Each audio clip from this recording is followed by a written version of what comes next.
What is up, everybody? It is Friday, and you all know what that means. We are back with another Falcon and Winter Soldier breakdown.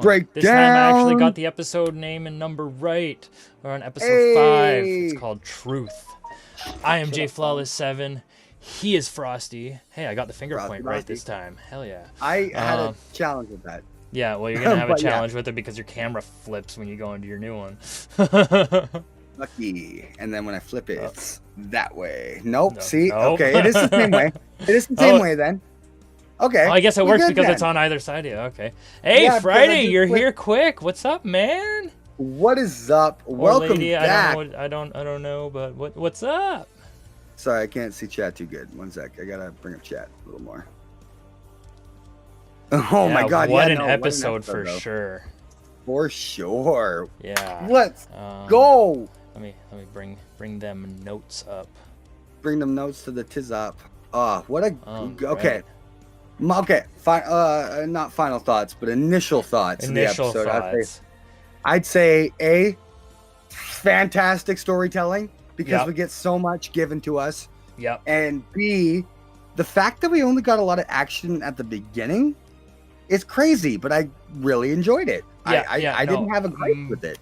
Yeah, my initial reaction is, like, not too much action besides the big fight at the beginning.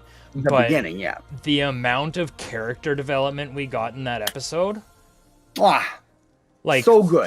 From Sam and Bucky to Isaiah Bradley to Zemo for the few seconds we saw him to even Sharon for the few seconds we saw her.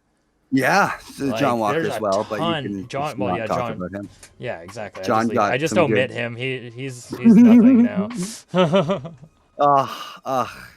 Stop your music on Pretzel. Yeah, good man. But yeah, wow. Okay, what do we got? We got some more chat. Storytelling, the action, the emotion, like very, very, very well done. I agree, 100%. So good. Yeah, great episode. And like that's what I was getting at in my point there was like I didn't hate it. Like when I was watching most of the ending, which I won't get into until later on, but when I was getting into the ending, I was kind of thinking, we're really not going to get a big action set piece, are we? Yeah. But then I didn't mind it. I didn't hate that for that. I thought, you know what? Even near the end of the episode, like I said, like 10 minutes before the end of it, I was like, yeah, there's got to be some big action hit here before the very end because we're almost there. And then that's going to be our cliffhanger. But our cliffhanger was completely different. Pirate, stop scratching. Still good. Everybody can see you. The world can see you, Pirate. The world is watching, dog. But seriously though, if again, I didn't care that it was that. I thought that was great. And like again, like you were saying, we were waiting for this big what's gonna because at the end of episode 4 we had AO. At the end of of episode 3 we had AO. At the end of episode 4 we had Walker just completely bludgeoning a guy with the edge of his shield. And like every episode that we've had, even going back to WandaVision, we've had an epic cliffhanger, and they did not fail this time either. So it was fantastic, and I thought that was actually the one that we got was still so hype. Oh yeah, like I said, they did not disappoint as far as cliffhangers go. So hype. So you want to jump in now? Yeah. So wait, it's still on page 2. I gotta go back up to the top. Big fight. Big fight. we get John Walker escaping after his big incident at end of the last episode. We get that kind of situation, and we get like the closure to that where he runs into like a warehouse and just breaks down. Now, I understand that you probably have different interpretations of the scene, but to me, I say that this is, again, I've always been saying this. He's a nervous boy who has to practice in front of a mirror first, and he acts on impulse. So what I kind of took from that was actually not what you would expect. At first, I wasn't quite sure if he was screaming in mourning of Lamar, or if he was Yeah. screaming in the sense of, what the fuck did I just do? I'm Captain America and I just killed a Yeah. guy in front of a bunch of people with a That's bunch of another, yeah. cameras.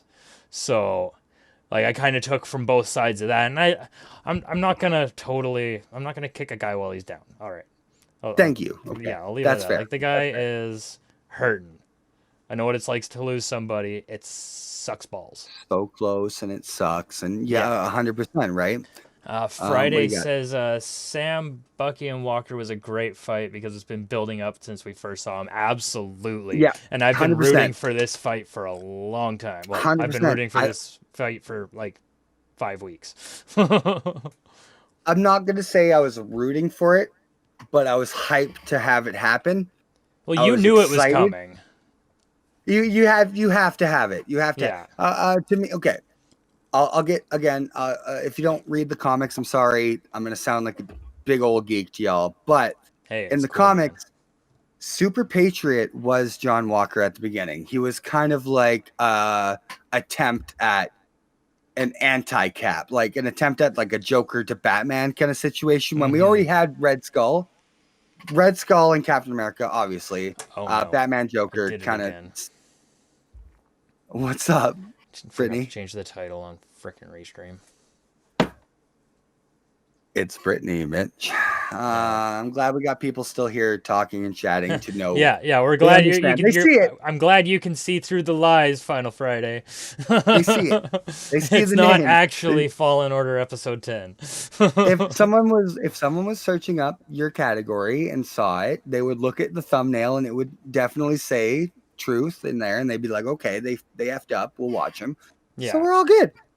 But yeah, okay. What I was saying was in the comics, Super Patriot was John Walker. He started off, he was doing his own thing as an attempt at a fake moniker of Captain America, kind of like a bad guy for the sake of being a bad guy. Again, Batman, Joker, Captain, Red Skull. He was trying to replace Red Skull as like his own thing. They fought, did a big thing, and then we get the death of Captain America. Where, again, I'll say right now, MCU, we haven't gotten confirmation of that. They talk like he is deceased, but we don't have confirmation of that. He's chilling with Monica and Nick Fury. Oh, holy crap. Oh, I'm going to get so not off topic, but off episode structure of our stream breakdowns here. But Sharon died in this timeline as well then? Or not Sharon, sorry. Peggy? In this timeline, yes, because the timeline that Cap went back to live his life with Peggy was an alternate. Was a totally, again, bringing up different dimension, bringing the shield back dimension. And all that. Wow. So Cap has to deal with that here twice. Yeah, because he's wow. Oh my god, this freaking fruit. Didn't that just open up on my camera? It's driving me nuts. Sorry. That's okay. Didn't that just open up a world though? Like I bet the fruit fly is like, oh shit, you're right. Wow. Dang it. Yeah. Don't make that be the last thought in his head. Because she died in, what was it? The original Winter Soldier or Civil War? Civil War sounds more correct. But I think it was earlier, so Winter Soldier also sounds correct. Yeah. Anyways, it was around there. So it was before the events of Endgame and all that. So Peggy's been gone in our dimension for a while now. So when he comes back, she's already dead. But what I was getting at is, was it 3 basically then? Because he watched her die. Years later, goes back in time, lives his life with her. But then she dies there in that timeline because he has to come back at the same time. Or he doesn't. So he doesn't have to because, again, they went back to like the 50s and then came back. So he doesn't have to specifically wait out that whole time. But he waits out a long time that he's an old fucking man. Well, remember, he's got like the time-space GPS, so he knows which point in time to go to once he's shrunken and in the quantum realm. Yeah. So he goes, say he has that power, then yes. So he'll go back to a time where she's well alive and he wants to live his life with her, gets that dance that they were promised. Super heartfelt. So then he decides that, okay, I'm say, because he's like old man Cap. So 60s, say, or more, give Well, or if take. he went back to before the plane crashed, Yeah. because he would have had to come back before and like explain everything to Peggy before the plane crashed. Yeah. What a conversation that must have been. I Do you know, think he right? told Like, her? Or do you think he's he like, just like all played it right, off like let Cap of that dimension crash the plane and but not then say anything and be like, I did it. I'm coming back to you, baby, kind of thing. yeah. Like, no, because then in 2012, 2011 ish, Captain America gets unfrozen from the ice. So they start talking all about that through S.H.I.E.L.D. and yada yada and stuff. They must have had to live a pretty secret life. Because, yeah, it gets back to her and it's like, oh, I thought you made it through that mission, though, baby. I know. I thought it was kind of weird that you didn't take on any missions after, and like you immediately retired, and like we haven't seen anybody from Shield in like at least 50 years, 40 years. But like, oh, whatever, baby boy, I love you and stuff. But like, we there's need another one. clarification from the Russo brothers. Russo brothers, if Yeah. you are listening to this, let me God, know. tweet them. Let's tweet them. We're gonna Yeah. fucking spam tweet them. Hashtag 2caps ? Yeah, But yeah, so your whole thing back to square one here was like, yeah, you still feel a bit of remorse for his freaking out because you understand that it was more towards Lamar and not for what I did as Captain America. Well, I would have accepted it either way because I mean, if he showed instant remorse for what he did, I would have felt sure, that. that's great, And I would yeah, that would have that had feels me great. on John Walker's side for a split second. But and we the never fact really that he did just lose his buddy, like that's obviously I'm gonna feel for the guy. Because while he was going, like, I do no, feel for and John blah, blah, this episode. I don't really good. feel for him when he goes through his whole like not a court martial thing, but I was gonna say what he did, he had what came to him coming. Yeah, 100%. I agree with you. I agree that it comes to him, but I don't agree how he acted, and we'll get to that because no, and I 100%. I kind of want to smack the writers in the back of the head and be like, read a couple more comics, you'll understand how he actually supposed to act. Yeah, but unless that's just the actor kind of not really nailing. That's the thing, part. Not nailing the part too, and that totally good thing. And I don't care. I care for the character. The actor he's cool. He was on a couple things, but we got another chat, eh? Yeah, he said, this episode, do you feel for John? I just reclarified too. Oh, sorry. I was going off my own tangent at that point. Oh, then. Anyways, moving on from the big fight and... Really quickly, though, we haven't even got to the big fight yet. Yeah, that's the thing. Really quickly, though, I want to say that there was... When he was going, no, and you see his, like, PTSD kind of going... His anxieties, his attacks, and what's going through his mind. We actually get both sides proven to us in those flashbacks. We get Lamar dying and him talking and like inspirationally quoting him and yada yada yada. Yeah. But we also get the whole scene of I didn't do it, and him like so we get both sides of that. So there's no either way. I think they're leaving that up specifically for us to interpret either way to keep the conversation going. And again, that Marvel writers, a really good point. Good job.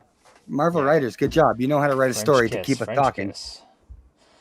Anyway, so after he's done, I'm sorry, screaming like a little bitch, freaking out, having an attack, just having a fit.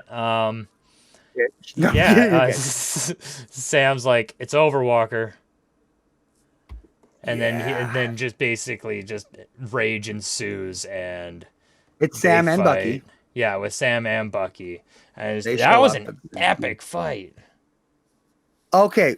I'm going to bring it up now because I didn't bring it up while we were talking during the episode because we do a lot of pre-talking to get us going for the stream. Yeah. But there was a silhouette scene kind of thing where it flashes to where everyone's in like a dark light and doing stuff. And I immediately thought Civil War. Captain America and 2 other people. One just so happens to be Bucky. They're just on different sides. I was going to say Age of Ultron when they're fighting around the thing. I think, again, we just get a lot of silhouetted scenes. But I think my not mind fully silhouetted, not like white on or black on white, but like... No, but like the background, but the foreground's in a dark shadow. Yeah. We don't get full harsh outlines, but we don't see skin tone and stuff because we're just watching. And again, my whole thing was it went back to Civil War because it was Cap and Bucky and a third party. But this time it's a little switched. Yeah. Where it's the third party and Bucky versus Cap. A Cap. Yeah. John Walker, sorry. U.S. agent. But we'll get there. We get I think what really tipped me off was the shield being thrown and caught into like a punch, because that exact like little combo happened. Yeah. We get a cool part with Falcon wrapping around the shield and fighting against it. And he's kind of floating in the air, kind of like vibing with his jetpack.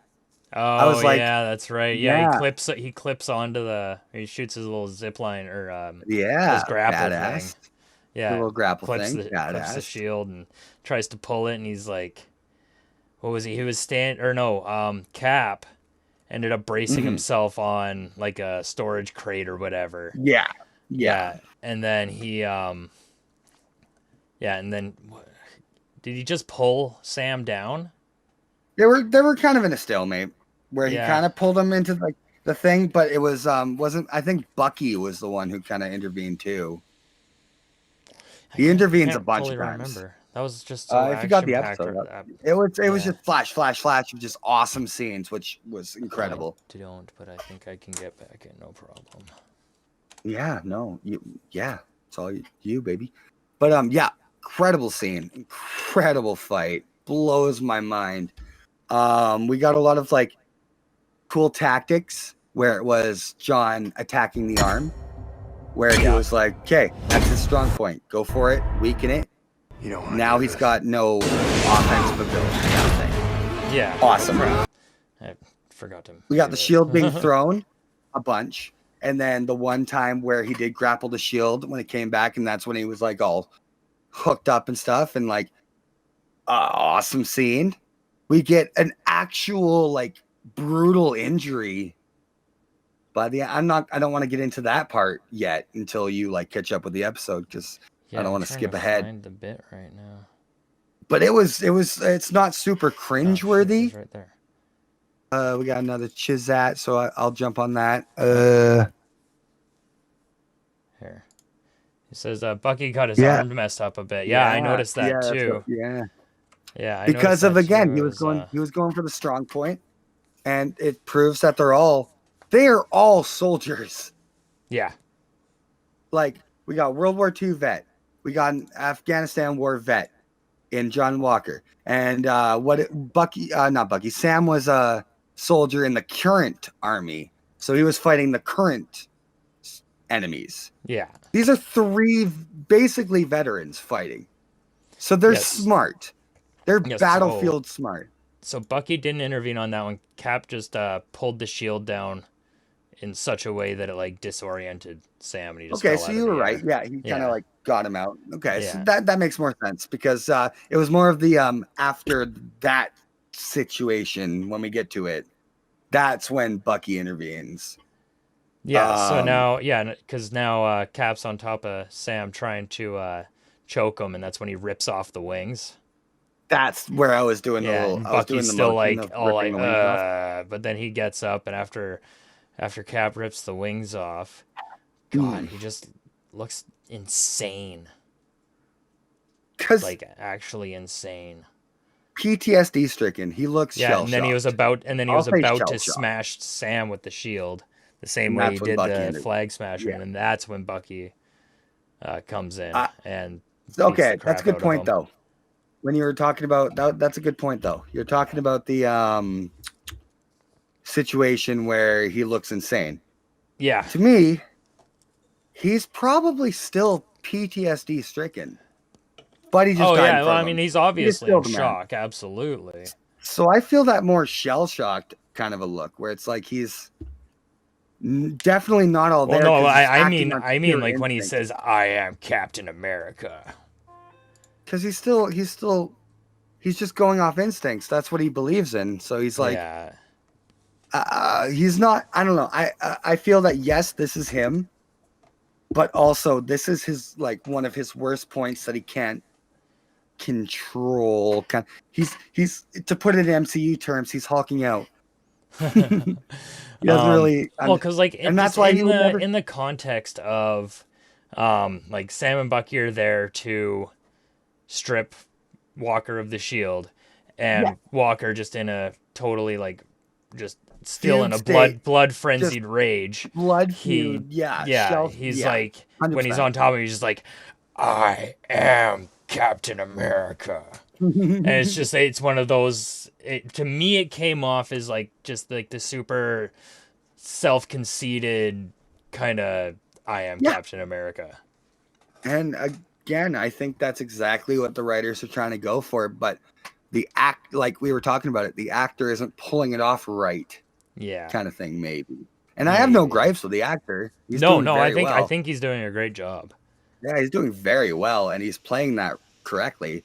But again, maybe I'm reading too deep into it. Maybe I have the heart for him when I shouldn't be. Show me in this next coming episode him standing left hand, like right hand man with ZMO. That's where I'll be like, okay, I believe it. Yeah.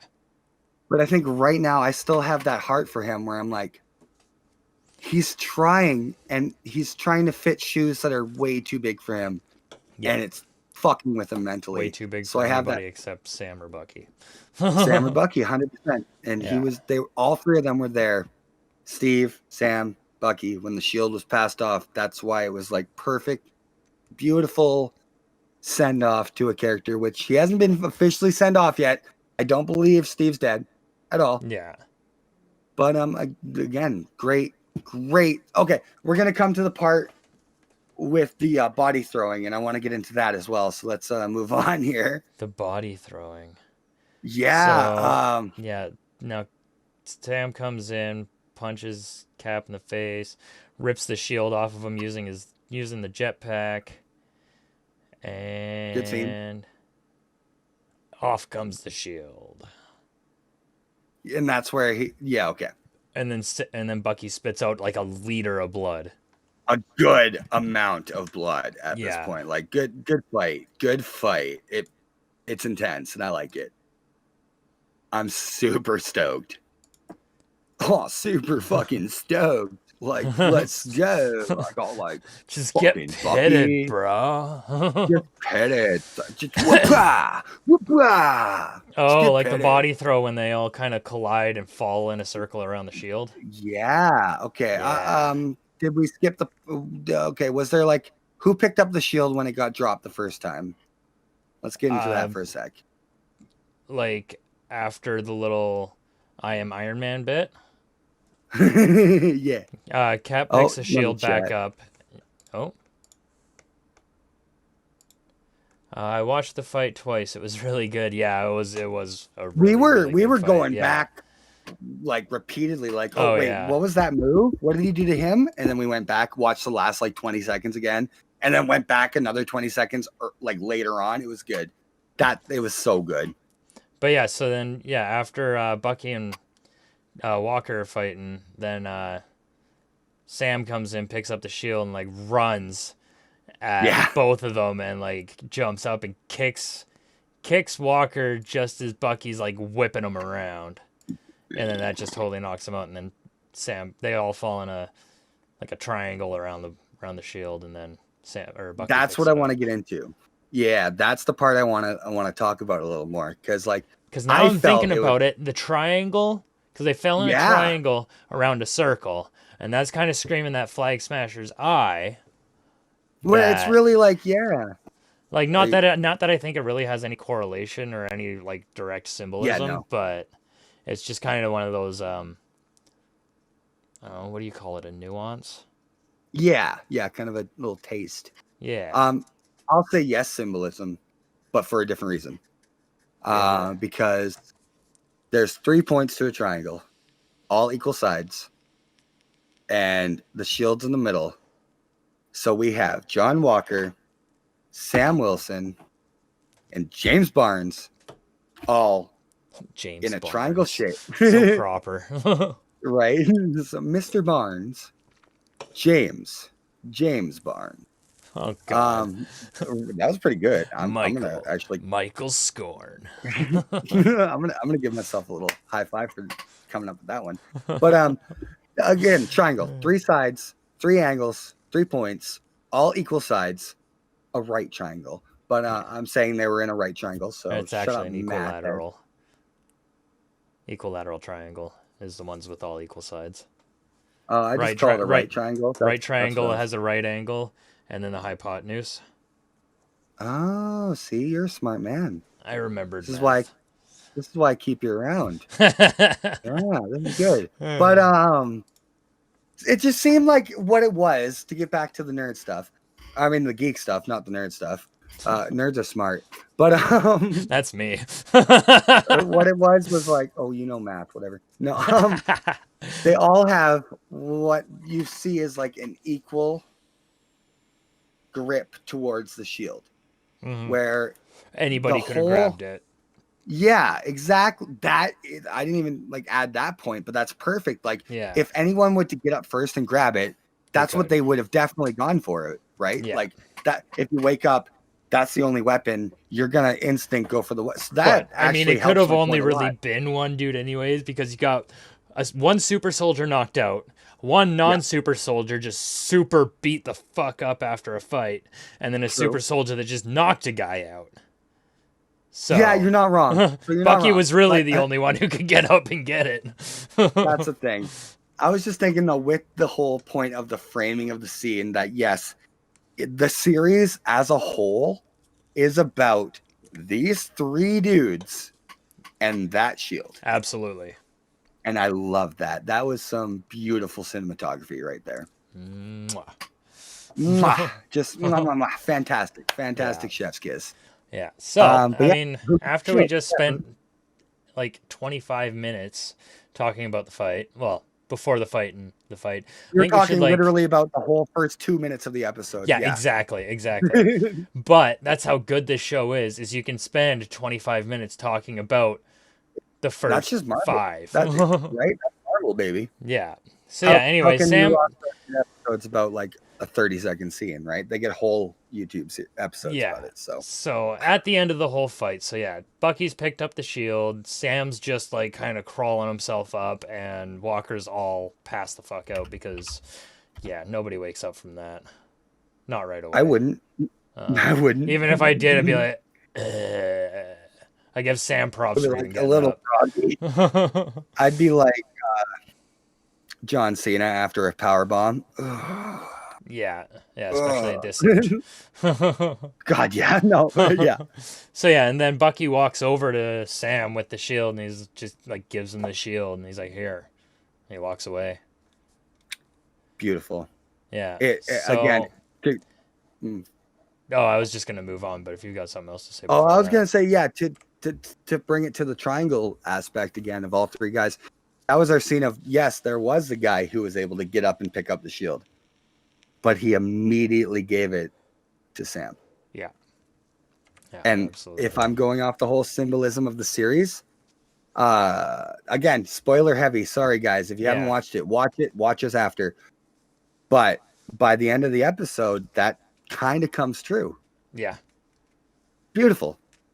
All big circle, baby. Golf MCU. Clap. Good. Yeah. Golf clap. Dumbledore. Dumbledore. So from there we move straight into his like court martial, not a court martial thing.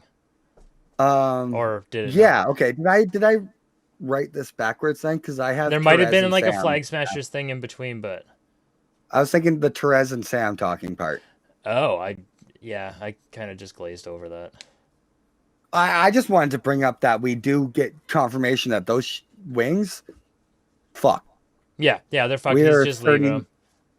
Yeah, we're 35 minutes in. I can say the F word. They fucked. The wings are broke. Yeah, But those wings are toast. the big thing we do pick up from that though is when Torres asks Sam, "Are you taking these with you?" He's like, "Not keep them." Sam says no. Yeah. So now Sam has a shield and no wings. That's literally like the most on your nose kind of like, we know what's happening here. We know what's gonna happen now. Yeah. If we're like reading into it, that kind of means something, which is cool. Again, we'll get into it later. My favorite version of Cap is definitely one of them. But yeah. Court martial. Court martial. Yeah. Apparently this whole thing has sparked a big deal. A huge big deal. I mean, everybody already knew it, but yeah, it's of course. What Walker did is a big deal.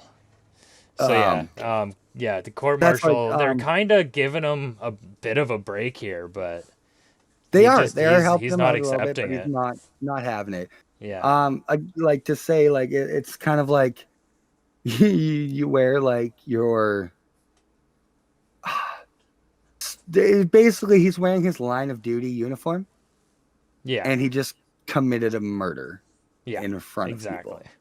It's like if somebody were to go out to like a grocery store in their military fatigues and just shoot somebody down. Just shoot someone. That means way more than just being a crazy guy getting thrown in jail. Exactly. It means way more. This is where I want to get into the whole like maybe they're trying to set up John Walker as the character that I'm thinking that ends up as him compared to I'm not blaming anybody, the direction, the acting, or even just the screenwriting. Maybe just none of that is working out to that point where I got upset during the episode because he did definitely sound like a baby. Yeah. Like he went straight baby there. Like Final Friday says here in the chat, he says the court took everything from Walker. Yeah, everything. They took his dignity, they took his shield, and they took pretty much all the energy he has left. 100%. And I'll definitely be on the John Walker hate for that because maybe I'm putting too much like future telling ability in because I read the comics. Ooh, blah blah blah. I'm reading so deep. But like that wasn't the character that I've always seen him as for like the entire first couple episodes. That part where he is speaking out of line. Well, again, okay, you know what? That actually got into my brain a little bit saying that because now I am kind of thinking of him like that, who talks in front of a mirror and has to build this up, but acts on instinct rationally when it comes to dire situations. And this is technically a dire situation. So yeah, of course he'd be speaking out of turn and acting irrationally. So maybe I do think of him as this character that I've seen throughout the MCU so far, but I put too much of the comic character into him, but he hasn't even grown to that yet. Which is weird because he only has one episode to develop the rest of his character. Right? It blows my own mind right now. Unless they're going to blow our minds again and give us 7 episodes. No, it's the MCU. He's going to be around. I don't care if it's not unless he dies in the next episode. That could honestly happen. I didn't expect Battlestar to kick the bucket. Yeah. That hit me. That hit me hard. Like I wouldn't put a wager on it, but I mean I wouldn't be surprised if something happens in the next episode where Walker goes just completely ballistic and just fucks up and gets toasted. Exactly. Ever since Infinity War, I hate using the term, but subverting our expectations, and that's awesome. Yeah. It gets tossed around in a bad light where they're like, "Oh, you're trying to subvert our expectations," and you do like the almost obvious thing, Walking Dead, but. Basically, it's Wanda. I liked a little bit of that in WandaVision. Yeah, but they gave us the runaround in so many ways. Who was it who said that? Like, fans who theorize too hard almost ruin the show for themselves. And I was like, well, they do. I'm not. That's the thing. I'm not like not agreeing with that, but I'm not like super on the fence about it. Like, I think that's dumb. I think let people theorize, but it's also like, sure, people who get it right could feel a whole different feeling than someone who didn't think about it and then sees it and goes, whoa, kind of thing, right? Yeah. Like, it's, well, like you see it, it happens in so many different ways. Like, you've got the people that theorize to the point where they're sure that something's going to happen, and then when it doesn't, they're all pissed off about it. Or you've got the people that theorize so hard about something that they're sure something's going to happen. It happens, and they're like, oh, that was super obvious. But then you get the people like you, like me. I don't know if you're like this too, but like the way I theorize is I have my theories, but I watch the movie for what the screenwriters intended to make. I'm like a dip, a little chocolate vanilla cone dip in all three of them. It depends like the way I watch watch movies, like I'm gonna nod off to like the Star Wars saga for a sec here. Like, I went to each and every one of. Hey, I said read down below for all the Star Wars stuff. Yeah. If you're on Twitch. Yeah. So I went into each and every one of those Star Wars sequel movies with a completely open mind, because one, I knew how the prequels were perceived, but I also knew how good Star Wars is as a whole. Because I've always loved Star Wars, but what really brought me back into my like fanatics or my fanaticism was the reboot of Star Wars in the sequels. And that just got me right back into Star Wars. So like, and what I'm trying to get to is like, I went into each and every one of those movies and just watched it for what it was and took it for what it was. I wasn't pissed off about anything. I wasn't like super stoked about anything. I wasn't like, oh, that was super obvious about anything. Like, I just took the movie in. And I think a lot more people need to do that. Yeah, I definitely did too. I watched them all for that exact reason. Too bad they sucked. And I have defense for that. I love the prequels. I love the prequels too, but I love Star Wars. Basically what I was saying was everyone hated the prequels, and I thought they were fantastic, and now everybody loves the prequels, and I'm like, so I get that. It's like the astronaut staring at the Earth, and it's like the prequels were always good, and then the other astronaut behind him with the gun, they always were. Straight up. Quick little tidbit: when Torres and Sam were talking, they talk about how Carly's gone underground. Yeah, she's gonzo. Like vanished. Yeah, she's not even doing any like World Smashers rights movements and whatnot. She's so disappeared. Like, she's not even dead. Whoa. I don't know if you're watching. Yeah, okay. I was gonna say I don't know if you're watching this back, but I reacted. Yeah. But back to the losing being Cap. He is stripped of his rank. He doesn't get any benefits. John Walker, not sergeant, not lieutenant, not captain, not the dude. Frickin' America. He's just John Walker, the guy. He has Mr. Nothing. Walker. John Walker. I'm not gonna lie, I kind of had a little bit of inside gratification for that. Yeah, no, that's fair. I get it. Because up until this point, again, as me, the guy that doesn't know John Walker from the comics and knowing all about the MCU, he's my bad guy. Sure. And I definitely see how it's like pointing towards that, right? Mm-hmm. And like I said earlier, the whole thing was like, I don't know how I feel about him now, but I do. I want him to like be what I want him to be, but also this guy do suck a little bit though. Mm-hmm. Shit.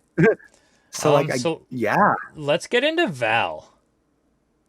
Yeah, because Walker, once he storms out of the court martial while they're telling him that they're gonna. Yeah. Okay, when you said about being lenient, to him, like a little more. He while they're saying that, and then they say, if you don't agree to this, we'll send you and like remove everything, and you'll be like institutionalized and yet he walks away. He just says fucking leaves. Yeah. So Awesome. at where are they? Like, what kind of terms are they on at this point? Like, are they after him now because he just stormed off and like didn't accept what they were giving Right? him? Yeah, we never got closure for that. So No, is because that's the he last time we alone saw him now? until the end credit scene. By the way, Yeah, there's an yeah, end credit scene, so when we get to that point, we'll be flashing up a spoiler warning. So if yeah. you did not know that there was an end credit scene, stop, go watch it now, or wait until we're done talking about the full episode, then go watch it, come back and see us. Yeah. I love when you said that.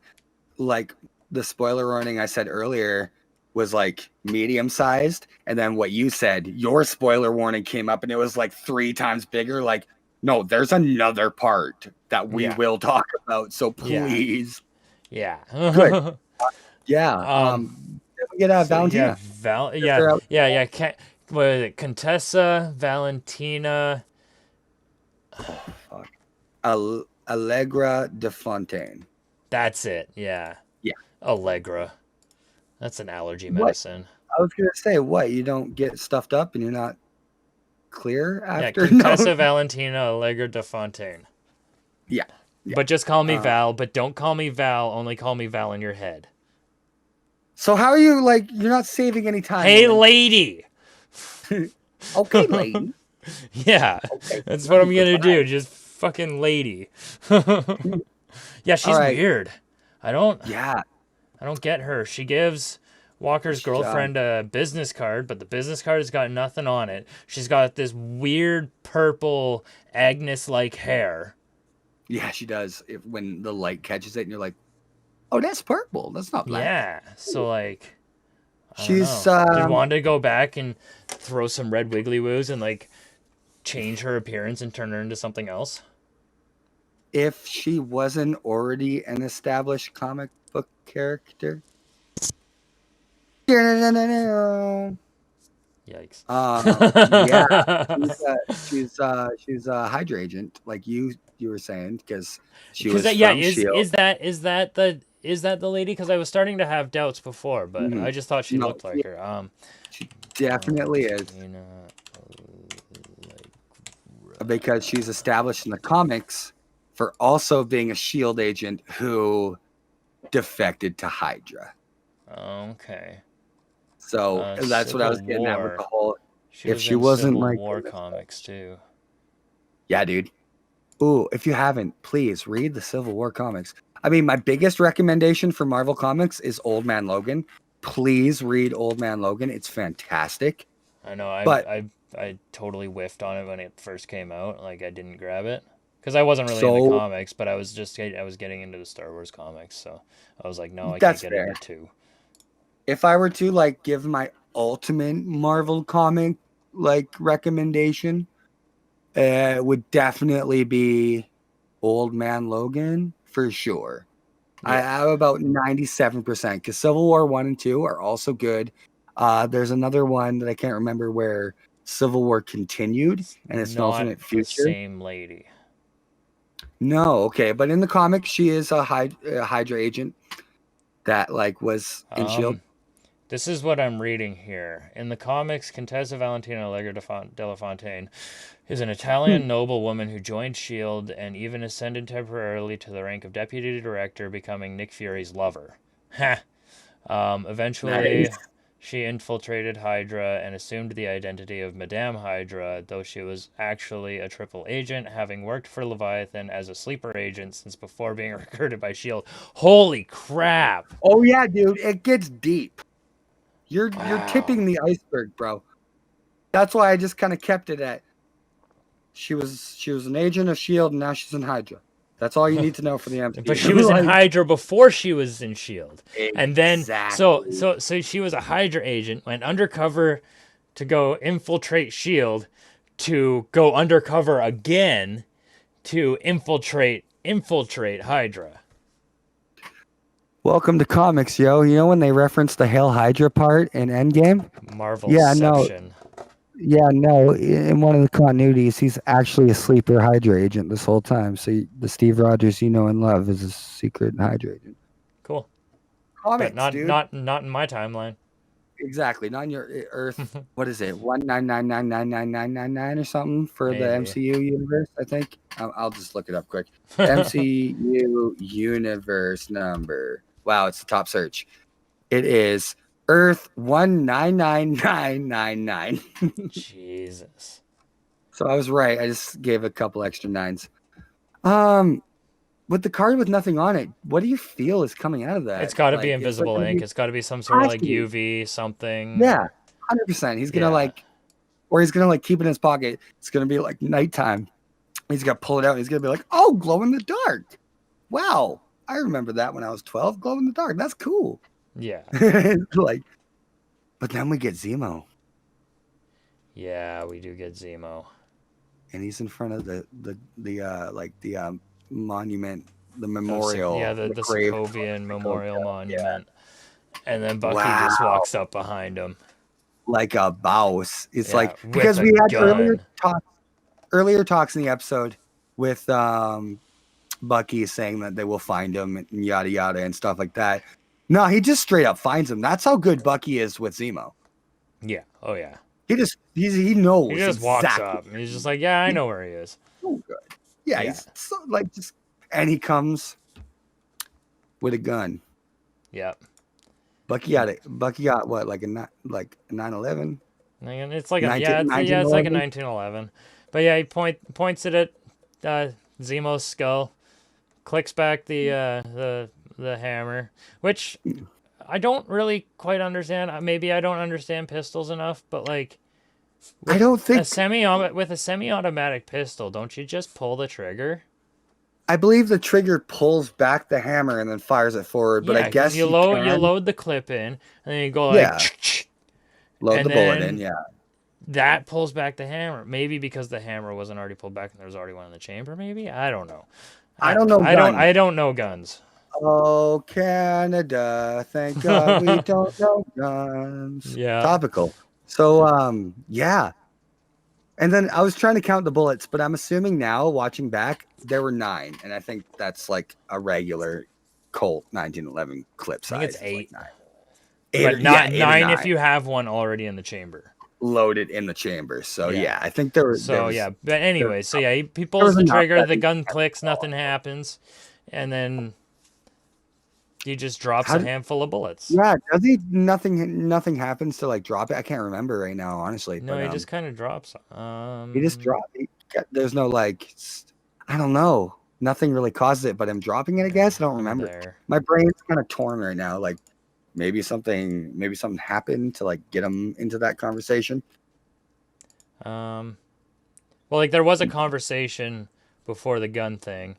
And then he he pulls the trigger and drops the gun, or like lowers the gun, and then just drops the bullets. Yeah. Prove to him like, nah, I wasn't gonna kill you this whole goddamn time. Yeah, but then what happens? What does happen? What's up? Then the Dora Milaje show up right behind him. That's exactly it, baby. And they show up, and they take Zemo and imprison him because they're sending him to the raft. Wakanda forever. Hell yes. I like that. Let's go. But it also almost like solidifies the fact that he will be back. Oh, 100%. They walk away with nobody stays at the raft for long. God, no. Look at Civil War. They were there for what? A few hours? Hell, even the Vulture was getting talks to before Spider-Man and shit. Like, well, and then even in the Spider-Man game, everybody escapes the raft. It's such a good game. God, it is such a good game. Almost 3 times now. I still haven't beat it, but I still have it. Like I did buy it, so I lived in that. I'm just in a part right now where it's like I'm in no shape to have to relearn controls and stuff. Because it's after everybody's broken out and everybody's on the streets, and like that's get my spoiler ass alert kicked. time where like everything's like you're swinging and all you hear is beep beep beep beep beep beep beep, and then you get like and then you get blown out of the air. It's just a load of crap. Yeah. Anyways, this isn't a Spider-Man stream. This is a Falcon Winter Yeah, Soldier no. stream. So, Marvel, anyways, hence the Deadpool stuff. yeah, It's still Marvel. Marvel. Yeah, taco Deadpool. surprise, everybody. Yeah, so So yeah, Carly loses it and goes on a rant about how like, yeah, we don't have the people to pull this off, kind of stuff, and yeah, it just the goes whole on a rant. area It around was another one of those like filler scenes. Basically, the whole what I've come to realize of the Flag Smashers is they're fillers. definitely for this series. Yeah, Yeah, they're like itty bitty little bits and pokes just it to keep the really time going. is. It really is the Sam and Bucky versus John Walker story. Yeah, it's definitely the John Walker show for sure. Yeah, No, I gotcha. yeah. No audible eye But roll. but Okay, at the end before the scene cuts, she says it's time. But what's it yeah, time because like, for? what does that even mean? Because yeah, the area that they go and walk through is just decimated. Last episode, we've seen children, families all playing and having a good time. Now it's just silent, Yeah. decimated looking. What does that even mean? Honestly, like, what happened to that? Did they have to scramble and leave? I think after its Carl time was her being. It's either the New York thing or it's her getting hold of GSP. Exactly. Yeah. Friday says they are filler in the season in the series. Although Carly is a really well written character, she is absolutely. 100%. And the girl they have playing her, Emphas Beautiful. Nest from Solo, is an amazing actress.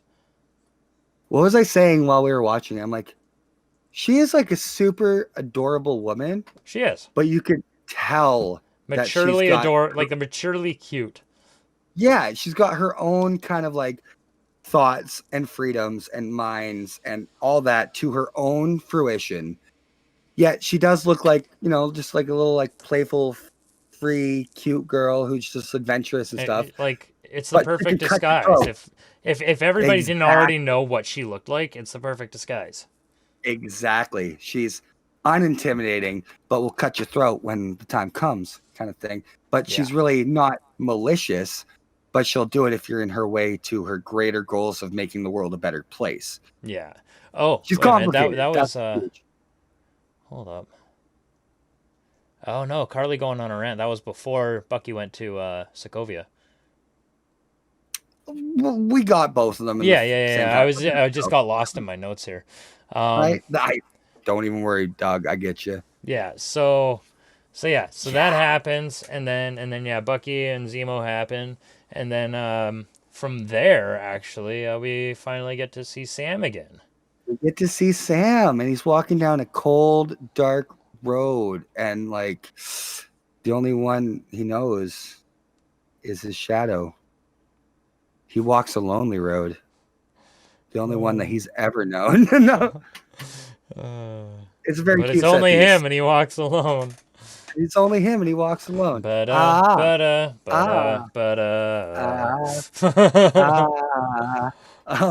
cancel us, please. Please. No, we were trying to do that bad enough that the bot does not catch that. Yeah. Your stream has been muted for 5 fucking minutes because of thanks. 1/10. Thanks, Star Wars, for like their title scroll. So dumb. Anyways, he's walking down the street. He's gonna go see Isaiah. He's got the shield in hand, in the same like leather case that it came in. Hard case. Yeah, that's a sick shield case. That's got to be like custom made. I wonder what kind of leather it is. Because it's definitely in like the artist like transforming your painting kind of style. But what canvas is like the perfect like 1.5 foot diameter around? I don't think there's ever been a canvas that size. It's perfectly made, and it fits Steve's, another S name, fits Steve's kind of personality too, as an artist and as an old guy, person who creates things, who is older, and that's the thing they go for, right? Yeah. So I'd love a leather case for my shield if I was born in the 20s. The classiest of classy, let me tell you. We get to see the grandchild. I have to say 1920s now because we are in the 20s. Roaring 20s, baby. Hey, in the 1920s. Okay, I'm gonna again off topic. We talk a lot. It's fun. We do. It's fine. But in the 1920s, after the Spanish flu and people weren't allowed to leave their house and they were quarantined and doing their pandemic thing. The whole reason why it was called the Roaring 20s was because everyone was free to go back to normal. So music changed and become more bopping, and everyone always went out. And there was always different art styles and different decor that was happening from that decade. Are we on the cusp of a musical I'm evolution? hoping for it. Hey, I'm hoping for it. Fucking Like wheel goes round, baby. what comes after dubstep and EDM? Trap and drill music. Okay. What comes after like good stuff that came out in the last Oh like 10 shit! years? Are we gonna get a resurgence of like punk rock? I hope so. See, I tried to do that off key enough that we won't get picked. But Storm into the party. Into the party, baby. Like my name's El Nino. Yeah. Back of an El Camino. Okay. So Okay. Falcon Winter Soldier. Come on. Okay, we're at Isaiah's house. We get to see Isaiah's kid outside. He's acting all tough again. He's trying to be the whole playing front basketball. Buddy does that sweet ghost dunk. He just throws his wrist in the hood.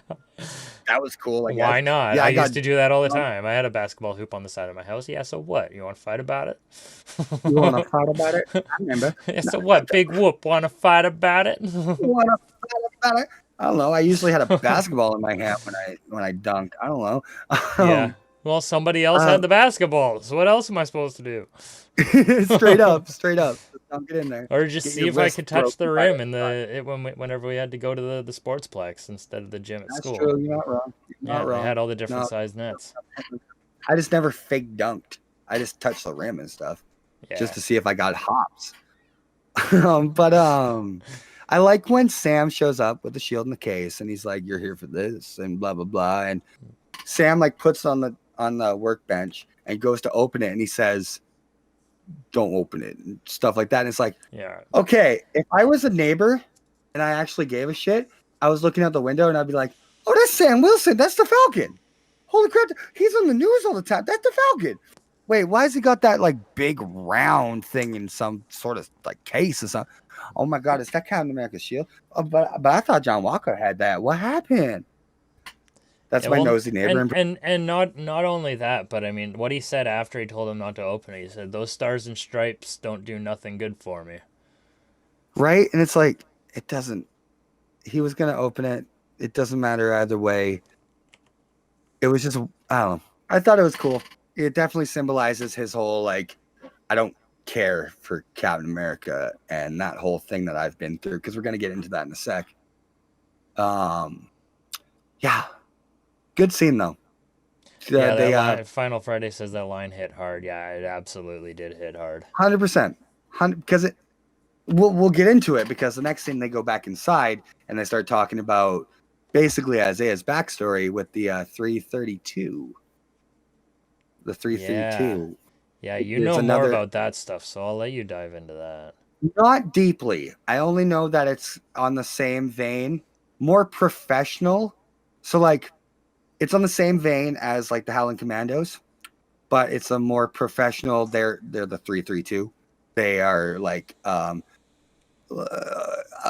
okay, Bad Company in Battlefield compared to Noble Squad in Halo Reach, where Bad Company is its own thing. The Howling Commandos, they're soldiers of fortune basically, and they're badasses for the sake of being badasses, while Noble Six in the Halo universe is more of, we're from the government, we're a badass squad, we're spec ops, we're special forces kind of thing. And that's like the 332 to the Howling Commandos kind of thing. That's how I'm going to explain it, where that's what he was referencing, is they were more government oriented, while the other ones were badass spec ops soldiers who were like on the cusp of like, they could be the A team if they wanted to kind of thing.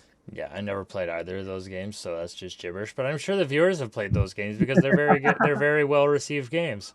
So they're fantastic. I back when when Bad Company 2 came out, I was not into Battlefield. I was a COD dude. And then I ditched Halo after Halo 2. I'm sorry. Modern Warfare 2, baby. Tack knife and I a played it magnum all the too. way. Saturdays and Sundays were M-dub, but fucking Thursdays and Fridays were I've Halo got 3. like, Come on. if I were to pop onto my 360 right now and go check out my game time, why, Pirate? What are you doing? You're being weird. He just stares. He's like, you say my name? Yeah. Um, yeah, I have like 37 days into Modern Warfare 2 multiplayer.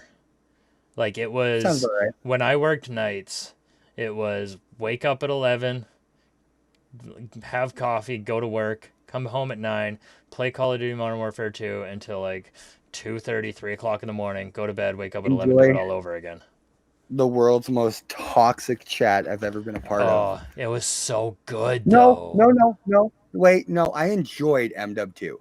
What I didn't enjoy was League of Legends. So I'm going to Oh, say League of I Legends didn't is the most play toxic. I didn't play League of Legends. I Oh, tried it baby, once. I I was played pissed off that everything. I had to start at level 1 every time, and yeah. That makes sense. No, I get it. I get you.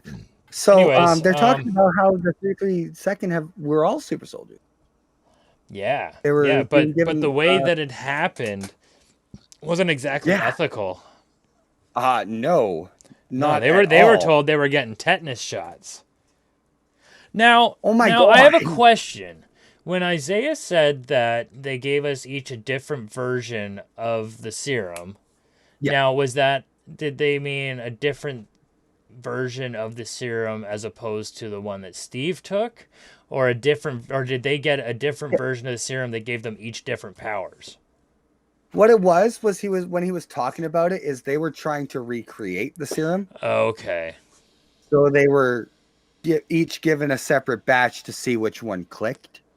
Right. Okay. But See. I hope we get some like sweet And then backstory and we he get like goes on to talk the about old how for Avengers. 30 years they were testing him, trying to figure out Mm-hmm. why the serum worked on him and not X That's amount it. of other people. Exactly. Because they got the serum right. But okay, you take over. I got a work call. all right. Yeah. Wait, we should just take a break. So, okay, basically, yeah, he gets given the serum. He breaks his boys out after being tortured and totally like attacked and forget the exact location they were at. But yeah, wow though. What a powerful scene. I'll get real deep into that because it proves that like again, not hoity-toiting my nerd pants here. Fix my glasses. But in the comics, Isaiah was also Captain America. So there's a very powerful line here that says that basically protrudes to in the MCU, there was never a Captain America before Captain America. In the comics, Isaiah was captain, yada yada, but we get the line that ain't no black man ever gonna be Captain America. Uncle Ruckus, no relation. I love that part. Do you like the Uncle We do Ruckus have thing? a chat though. I don't know if you addressed it. I was going off. I was scared. I was by myself. I Okay. was lonely. That's all right. Yeah, Friday says when Isaiah told Sam what happened to him was just so emotional that he cried a bit. I didn't quite cry a bit, but I definitely felt the emotion and the pain I definitely that felt Isaiah felt sympathy. through all of that. Yeah, sympathy. 100%. I was sympathetic towards, yeah, no, we're watching damaged people be superheroes. Wow. Yeah. What a fucking MCU. Guys, lighten the hell up. Give us like the Give Evan me Peters, Ant-Man. Give Quicksilver. me Ant-Man back. Give me Guardians of the Galaxy. Give me funny stuff. Give me Thor Ragnarok all over Thank again. you, right? Even though that also ended with like the end of a world. And Ant-Man also but we ended got with to see tragedy. Thor and Hulk fight again. Fair though, but And we got to I see won. Hulk talk. True. I know we got like the inklings of Professor Hulk, which is great, and we get Professor Hulk in Endgame, which is fantastic, and I love it. They But kind of call him Smart Hulk, but we know what you mean. comics are Professor Hulk. Okay. Yeah. Also, Grey Hulk was he was a mob boss. He was still Bruce Banner, but he was Grey Hulk.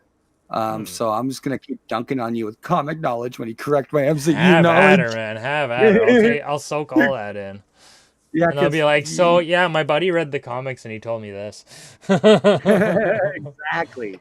Yeah. Fucking So yeah, yeah, no, see, again, basically, where are we here? we're basically just after he was talking about no certain man can be Captain America, Yeah. which So is super. If again, spoiler heavy, please, if you haven't watched it, watch it, then come back. But I'm gonna spoil it. We get that foreshadowed by the end of the episode because, yeah, that man is gonna definitely be a Captain America, yep. and I'm super Pirates, into it. no. Did you want to take like a 2-second break or so? Because Yeah, we're we're like like a an little hour bit and in. 10 minutes into this thing. So you guys don't go anywhere. We will be right back. I'm gonna throw on a little bit of music for you. Dun, dun, And dun, dun, dun, dun, dun, dun, dun, dun, MCU. canceled. Anyways, yeah. Just the end. You guys sit tight. We'll be right back.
We are back. What is up, everybody? Hello. So, yeah, I guess let's jump right back into it. Yeah. There they are. So after that, Sam leaves Isaiah's place and goes all walking down the road all sad and stuff because he just got, like, basically punched in the gut with everything that Isaiah just had to tell He was him. told he wasn't going to be captain. Yeah, basically. Basically, right to his face. But really, Sam leaves the place, and even though he's sad and stuff, he's like, fuck that noise. Good man. He's a smart boy. Yeah. So he goes That to boy's Sarah. smart. He goes home to Sarah. He calls Sarah while he's leaving Isaiah's place, and he's like, Sarah, I'm coming home. Coming home. Coming home. Tell the world. He's like heads back with the boys, and he's there on the boat, and they're talking about the boat, and he's with the kids. They're fixing the net, and they're like tying it back up and what. He's like, in about 10 years, we might actually be able to use this thing again. And then one of the boys says that they're not selling the boat. Yeah. Because Mr. Din backed out. It was going to be too much to fix than the cost of the boat. Why bother, right? And exactly. That makes sense. It does. Why bother? And it's like my old truck. It would have cost too much to fix it than I would have ever gotten for it if I sold it. So I just scrapped it. Yeah, no one would have bought it then. Exactly. Yeah. Sam and Sarah are talking at this point, and they're getting into like about how the boat is kind of like the main necessity of our future and whatnot, right? Like yada yada, and what was it? They were trying to lift something out of the back of a truck, and then somebody just kind of like picks it up and lifts it over his head. The pallet covered in stuff, like tied down, and just who was that? Who was that guy? Over Bucky's shoulder, just heaved over his shoulder, like just a boss. And I don't honestly think that was his left side. I can't remember. Was it his left side? In my brain, it would make more sense if he grabbed it with his right side because he was facing right to the boat. And that's not where the vibranium arm is. Yeah. So see. Bucky's just a strong boy, if that's the case. No, he picks it up with the left arm, I think. And he's like, how do we get it off the truck? And then, the left arm picks it up, and then the right arm just supports it. Okay, cool. Yeah, and he drops, and he's like, you're welcome. You're welcome. Very good scene. Very good. Yeah. And like, so yeah, he's got this. He's also got a box for Sam. Yeah, he does. He's like, I called in a favor from the Wakandans, and remember, earlier in the episode, Sam ditched his wings, so that could only mean one thing. That's exactly where my brain's at too. It's wings. It's vibranium wings, and it's going to be badass. We'll get to the part when we get to it, but it helps out with what I'm thinking of later on. Fantastic. Yeah. So anyways, from there we get some pretty jazz music, and we all know what that means. Boat fixing montage. Boat fixing montage. Do we get like a quick little hint of Bucky and Sarah chatting? Yeah, that's right. Little hint before, because the jazz music kicks in right around then. Yeah, you get some sweet funky jazz. Sam kind of looks at Bucky. That's after they fixed the pipe. The pipe started bursting. Yeah. Okay, so then we get and Sam tries to go and fix it, and he can't do it. And then Bucky's like, "Oh, here," and then he grabs the wrench. And he's like, "You got to go up, righty tighty, man." And he just fixes it. And then Sam had a little quip. He's like, "Why didn't you use the metal arm?"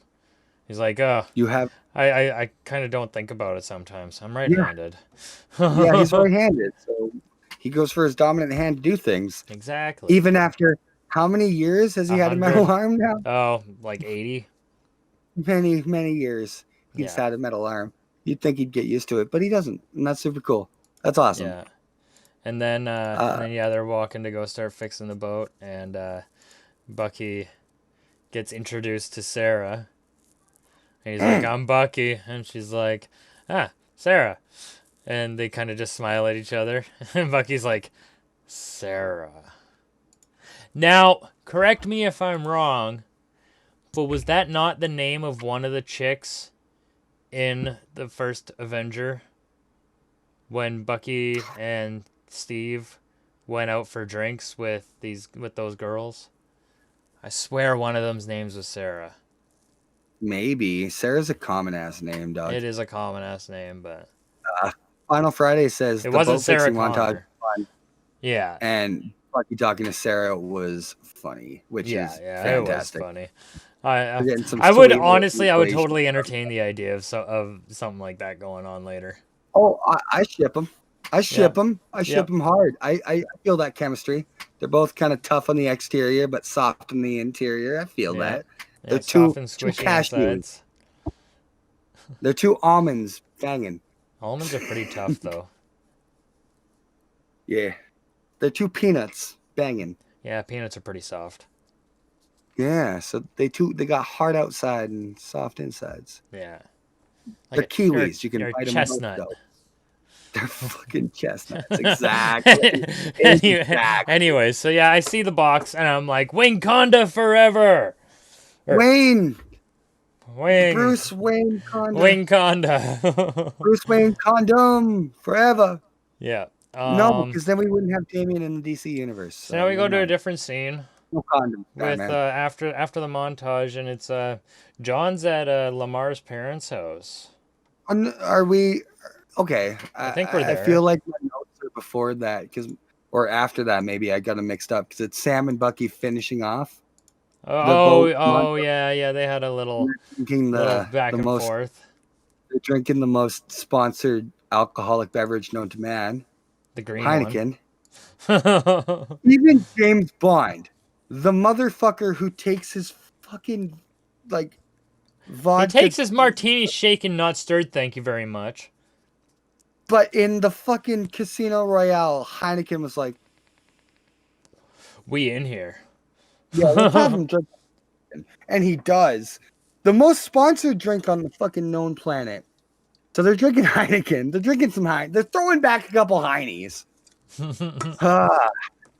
Which is hilarious. Yeah, and I love it. Bucky's like, gotta go catch my plane. Gotta go back home. And he's got a hotel booked and everything, man. Yeah.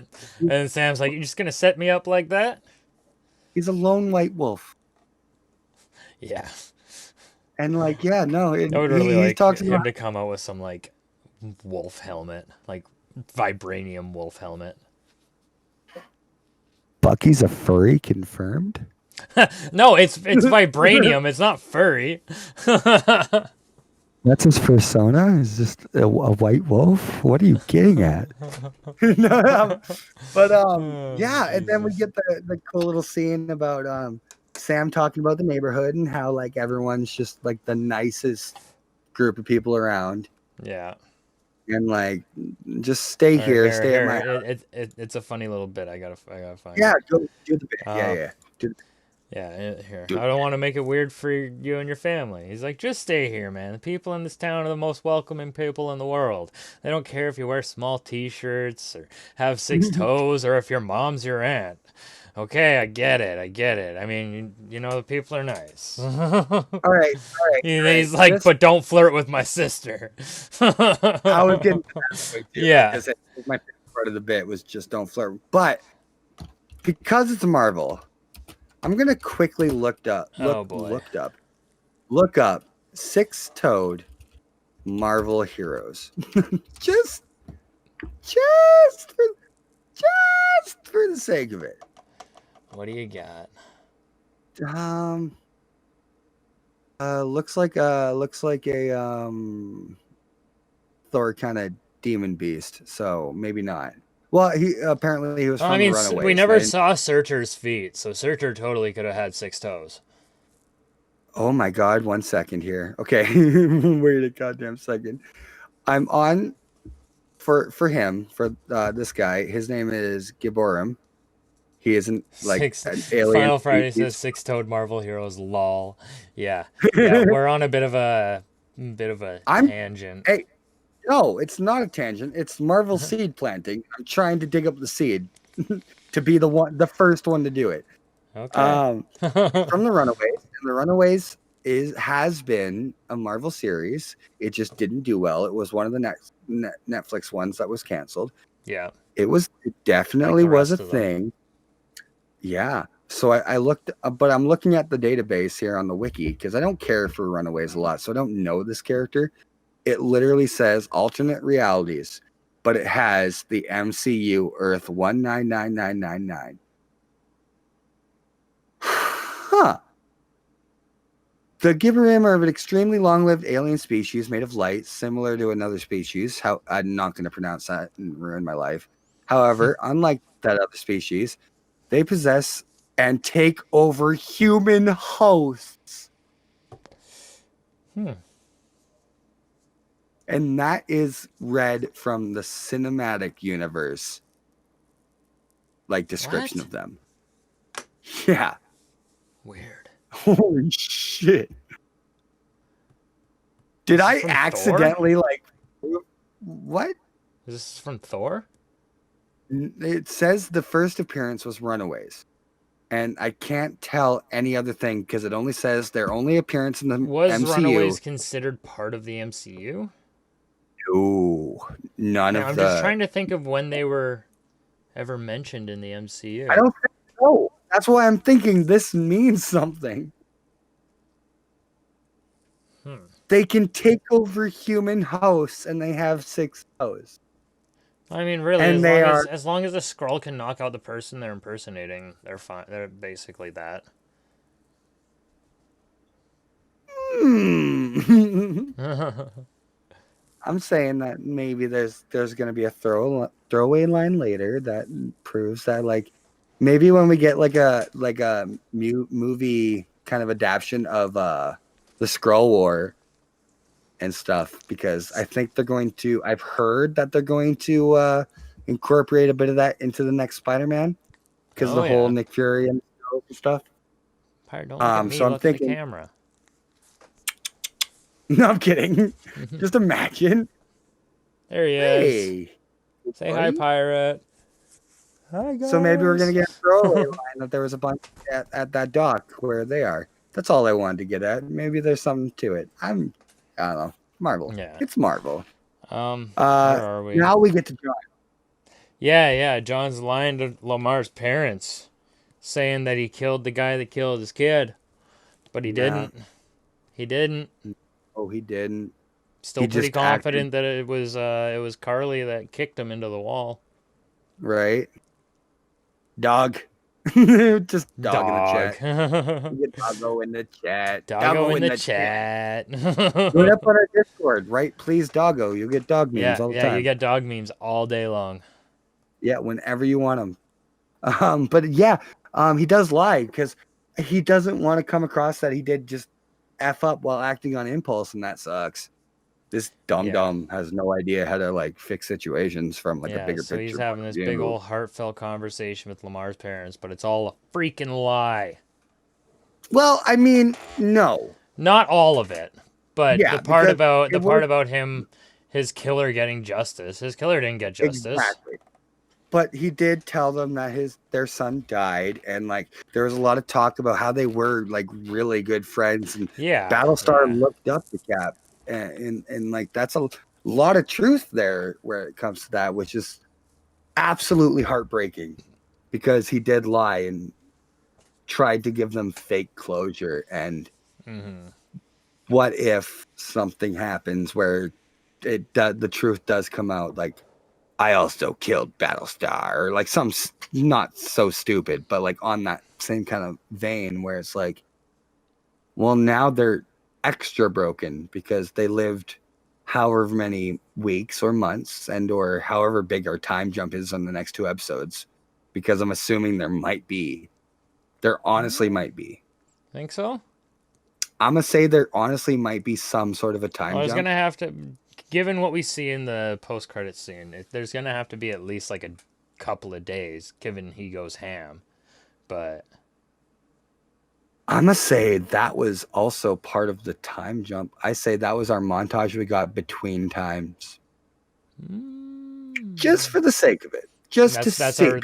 That's our time bridge.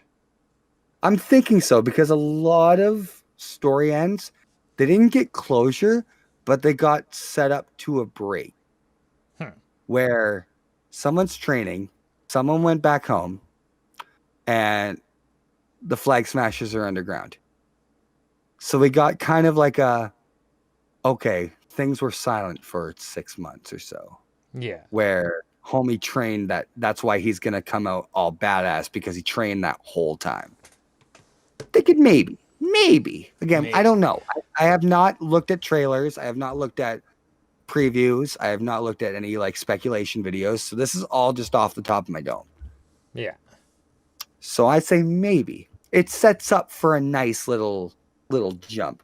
I am noticing now the shield outline on our background is matching with my like headset ending like cord. So I'm going to move that. It's bugging me. It was like almost perfectly aligned to go all the way down into Bucky's crotch. That like pleases my OCD so much. Right here, I'll just put that right there for you. But yeah, so after the closure they got, we get a huge scene. Do you have anything else about the last scene, or should I? Not really. Let's go because we go into Sandra now, or do we go into Sharon? Sharon. Why do I have Sandra written down? Oh, Sandy. I don't know, actually. I have Sharon written down later on in my notes, but I've got Sandra. It pays back for when I was calling the last character from the last episode like Darla or something instead of the other one. Yeah, so we're all Mama Danya. Yeah. Yeah, it's Danya. So anyways, Sandra, go. Sandra's on the phone, and Sandra's talking to Jorge Sant Perrier, and I can't keep this. I can't. So look at Sharon. George St. Pierre. Yeah, Sharon talking to Batroc, whatever the whole pronunciation is. Batroc, and she's very vaguely, but I'm going to say that she's setting them up for something. She's talking about a plan that they're going to enact together. Which, again, I think we're all, as viewers of Marvel media, that we're smarter than this. We don't think Sharon's a bad guy. Or do you? I don't know. I'm kind of torn on it because, I mean, spoiler alert, the job is going and working with Carly. So, does that mean Sharon has hired Batroc to go infiltrate Carly and bring her out into the open? Or is Sharon, maybe unknowingly working with Carly and sending Batroc in? And being that, fully to the whole plan and stuff and starting off something, right? Like, I totally... two sides of the same coin that could be flipped in the next episode, right? Yeah, exactly. I'd say I'm definitely leaning more towards Sharon setting him up just to bring out the Flag Smashers, and the whole reason she was selling stolen art was to get close to criminals and whatnot and set herself up as Agent 23, I believe it was. Something like that. She's setting her up to be that bad character, but in reality, she's just playing the triple agent here and basically bringing out. Is she on the same level as Val then? That's what I'm thinking. We might have been introduced to two sides agents. Of a coin. Right? Exactly, two sides of a coin. I got 3 sides of a coin, bitch. Yeah, I got a D3, which is a D6, but you just half it. Or no, you third it. Sorry. It's a D3. Yeah, it's a D3 that has 2, or it's a D6 that has 2 1s, 2 2s, and 2 3s, isn't it? Yeah. So you third it. 1 1 2 2 3 3. Those are each a third. As long as it's not a D4, those things are borderline caltrops. Step on one of those, Lego is a fucking cakewalk. Yeah. Yeah. So we get a huge amount. Again, it brings it back to the whole buddy cop spy series that we were promised. Right. Here's our intrigue. Here's our get us talking about it. Like, ooh, Yeah. ooh. So what's happening Cool. here? Right? I'm into that. I'm super Yeah. into that. Any thoughts about that, or are we gonna go to Bucky waking up? I pretty much got all of my stuff. Yeah, Bucky's here. Or He's Evan wait, no, Peters. where are we? Where He's am I the here? Evan Peters series scene. Oh, that's right. That's right. Ah, the Yeah, Quicksilver so scene. Sarah's kids are playing with the shield. Whoop-ah, ba-ba-ba, Yeah, just whoop-ah, basically whoa. playing Just Captain get rid. America. And Oh, so cute. and yeah, Bucky opens up his eyes and he's watching them play with it and he's like, "Hey, put that back."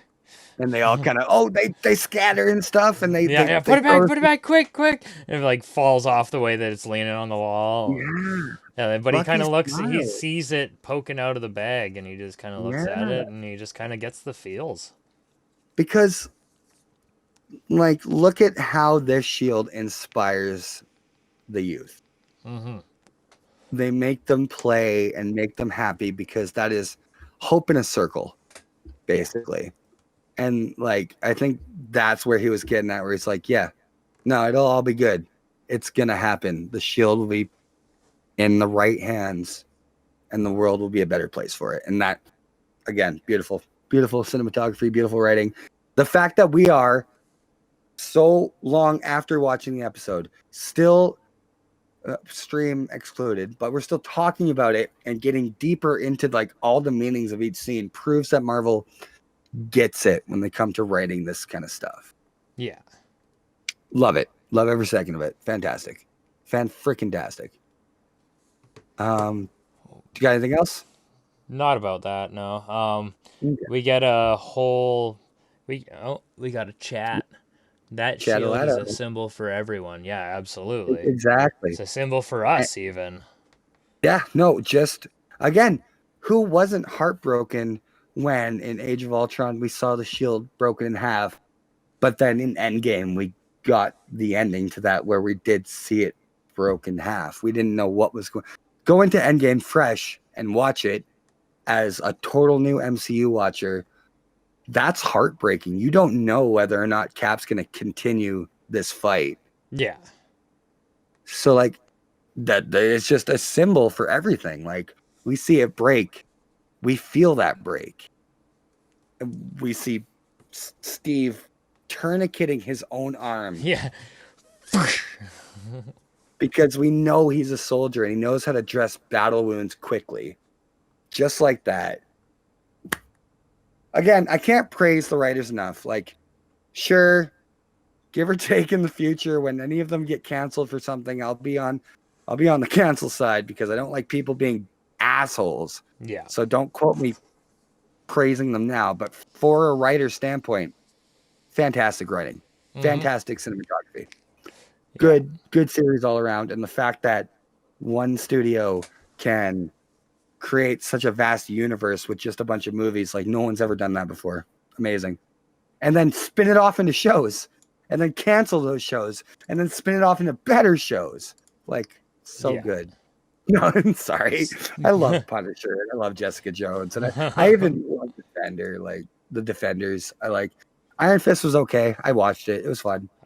Which ones did I try to watch? I watched the first season of Daredevil, never started the second. I Daredevil. watched first season or like the first like 6 episodes of Luke Cage.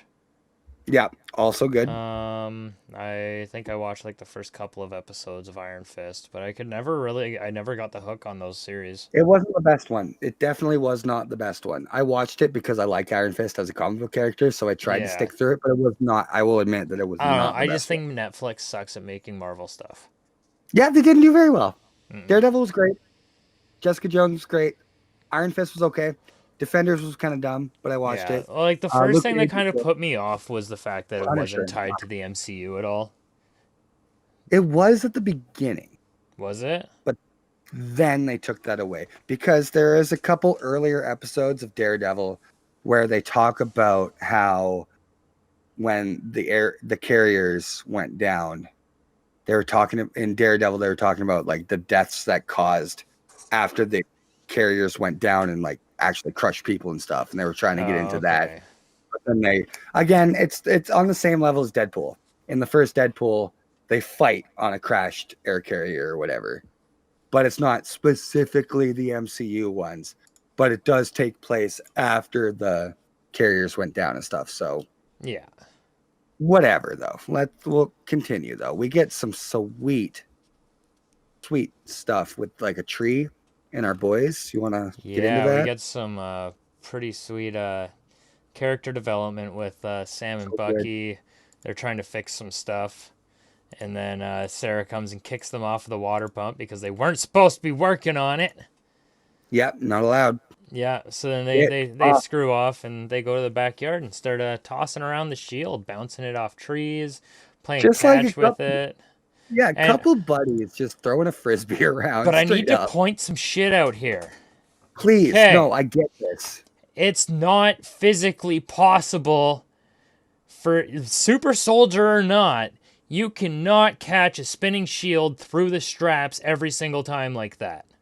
I mean, they're awesome, so they could. They are awesome, and they're Avengers, but I mean, that can't be an excuse for everything. Fair. I get it. No, I get it.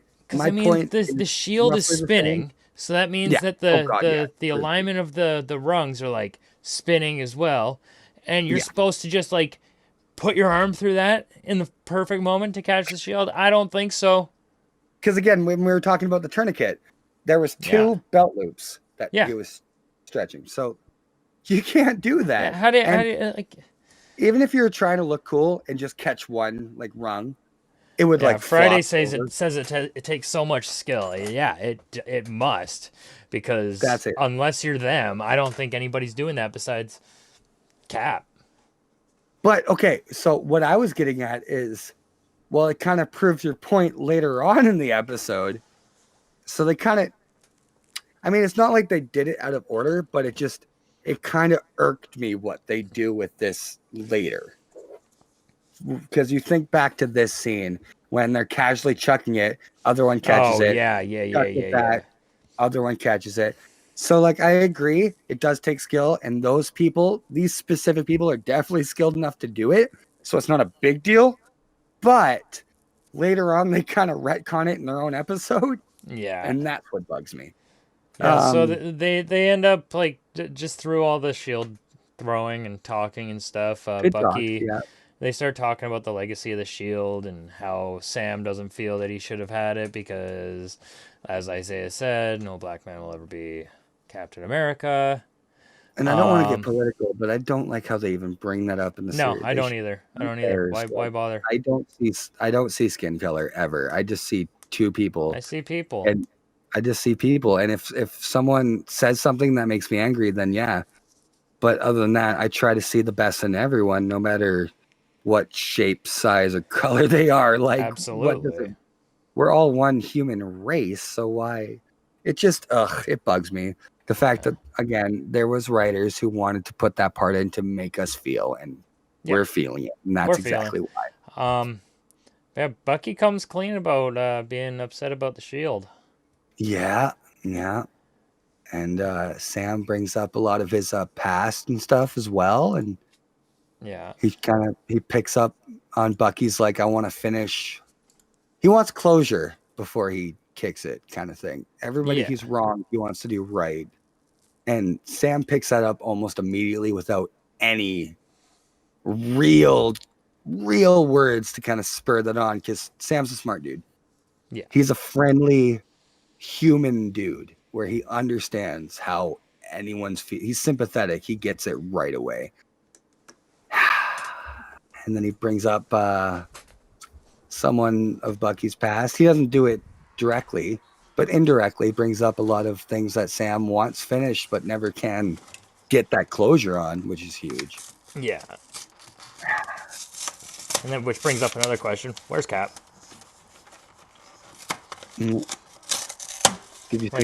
Where's Steve? Yeah, they talk about Steve as if he died. Yeah, like Steve ain't dead, man. Or is he? Like, I don't know. Are they just? He's on the moon, obviously. No, I'm kidding. No, he's not on the moon. He's up in space though, and he's chilling with Nick Fury and Monica Rambeau. oh my god, And the rest of the Skrulls. He's got one of those sick chairs from Wally, and he's just vibing, watching TV, and just like drinking Wally. Yeah. But yeah, we get no confirmation, but I'm thinking I had a random thought while we were talking about it there that maybe it means like they are two good friends of Steve, and Steve wanted out, and they're helping attribute to that out by just pretending he's gone. They're not going to show up at his door at all because he just wants peace. Yeah.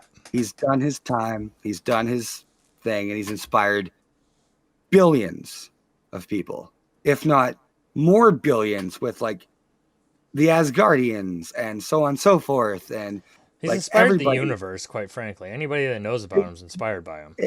Exactly. Anybody he's like who's the known, ultimate good. He is the first Avenger. Yeah, he's the lawful good in your D&D campaign. Exactly. Yeah. He's your elf but paladin. if lawful good stops like at the corner here, he's like at the corner like up here outside of that chart. And that's the thing. And I think that's what it really boils down to. I think those are just two good friends of Sam who knew he wants done and he's retired. So they're like, oh, back when Steve did this and blah, blah, blah. It's not like they're saying he's dead because he's not. But they're saying when Steve was around and stuff, like they're making it seem like they're never going to speak to him again. But he's not an actual like deceased person. Yeah. That's where my mind went to while we were immediately talking. I was like, wait a sec. So Bucky, he ends up with the shield at the end of the conversation, though. He does. And hold on, I'm getting here. Okay. Better notes, dog. Come on. No, I'm kidding. No, I asked you to bring this up. Don't even worry. Nah, Sam's pretty much holding on to it the whole time when he's talking to Bucky about like picking one person out of that book that you can actually do something for. They do another toss after this. Do they? Because I specifically in my notes have Bucky gives the shield up one more time and hands it to Sam officially. Because that would be the second time in the episode he's given him the shield. And this one's more playful. They're just passing it, but instead of throwing it and letting him catch it, he hands it to him.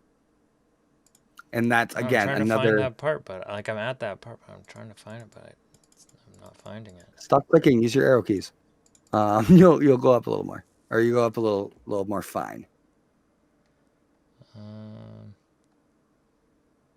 Because I made sure to put in my notes that was another important part for like the symbolism of the shield being something. Where okay, here I'm at a part where Bucky's holding onto the shield. He's like when he's talking about the nightmares and stuff. Okay, and so maybe he throws it one more time, and then Sam catches it, and then that's it until he walks away. Okay, so maybe that's where my note went. Was like, he gave it to him, and still, I don't know why I would have put that as an important note. He freaking chucked the thing. Who cares? Yeah. But yeah. Anyways, so back to the boat. Bucky goes on his own. He's like, "Call me when you got a lead. I'll be there." And then Sam and Sarah are having like a big old family heartfelt conversation about like what to do with the boat, and they end up deciding to keep it. Right? He goes to because he goes to paint over the names. And she's like, no, you can't. We can't sell it. And he's like, oh, come on. Well, that's the thing, because her whole thing was like, we got to sell the boat. Let's get rid of it. Be done with it. Get rid of it. And then, we can't get rid of it because we won't get the money for it because no one wants to buy it. And now she's like, well, we can't sell it now because that's our family's legacy. And it's like, Sam's been saying this whole freaking time. Make up your goddamn mind. God damn it, Sarah. Yeah. So and then there's another shield training montage. Or no, that's when Sam. That's the part you want to get at. Yeah, I was gonna say really quickly. He brings up Isaiah again Oh while yeah. talking to Sarah, and she kind of gives him the whole like you can't. You want to help everyone, and he wants to help everyone in the world, and he's like, you guys are also part of the world, right? So I'm here to I help. gotta Like be I here to want help you. exactly. Yeah. But then yeah, we get this awesome montage. We get Yeah. the second montage of the episode. Sam chucking the shield back, doing a sweet little like hurricane kick flip into like no, he was doing capoeira. That's what it was. That's a capoeira move where you throw your one hand over and kick your body over and come back into like a fight stance. And Yeah, that's I where could he never wants to learn like, that. hell no, Brazilian dance martial arts, intense, dog. I do love capoeira and head kicks. They're fantastic. They look great if you can pull them off. Knock a guy out with it. Everyone loves you.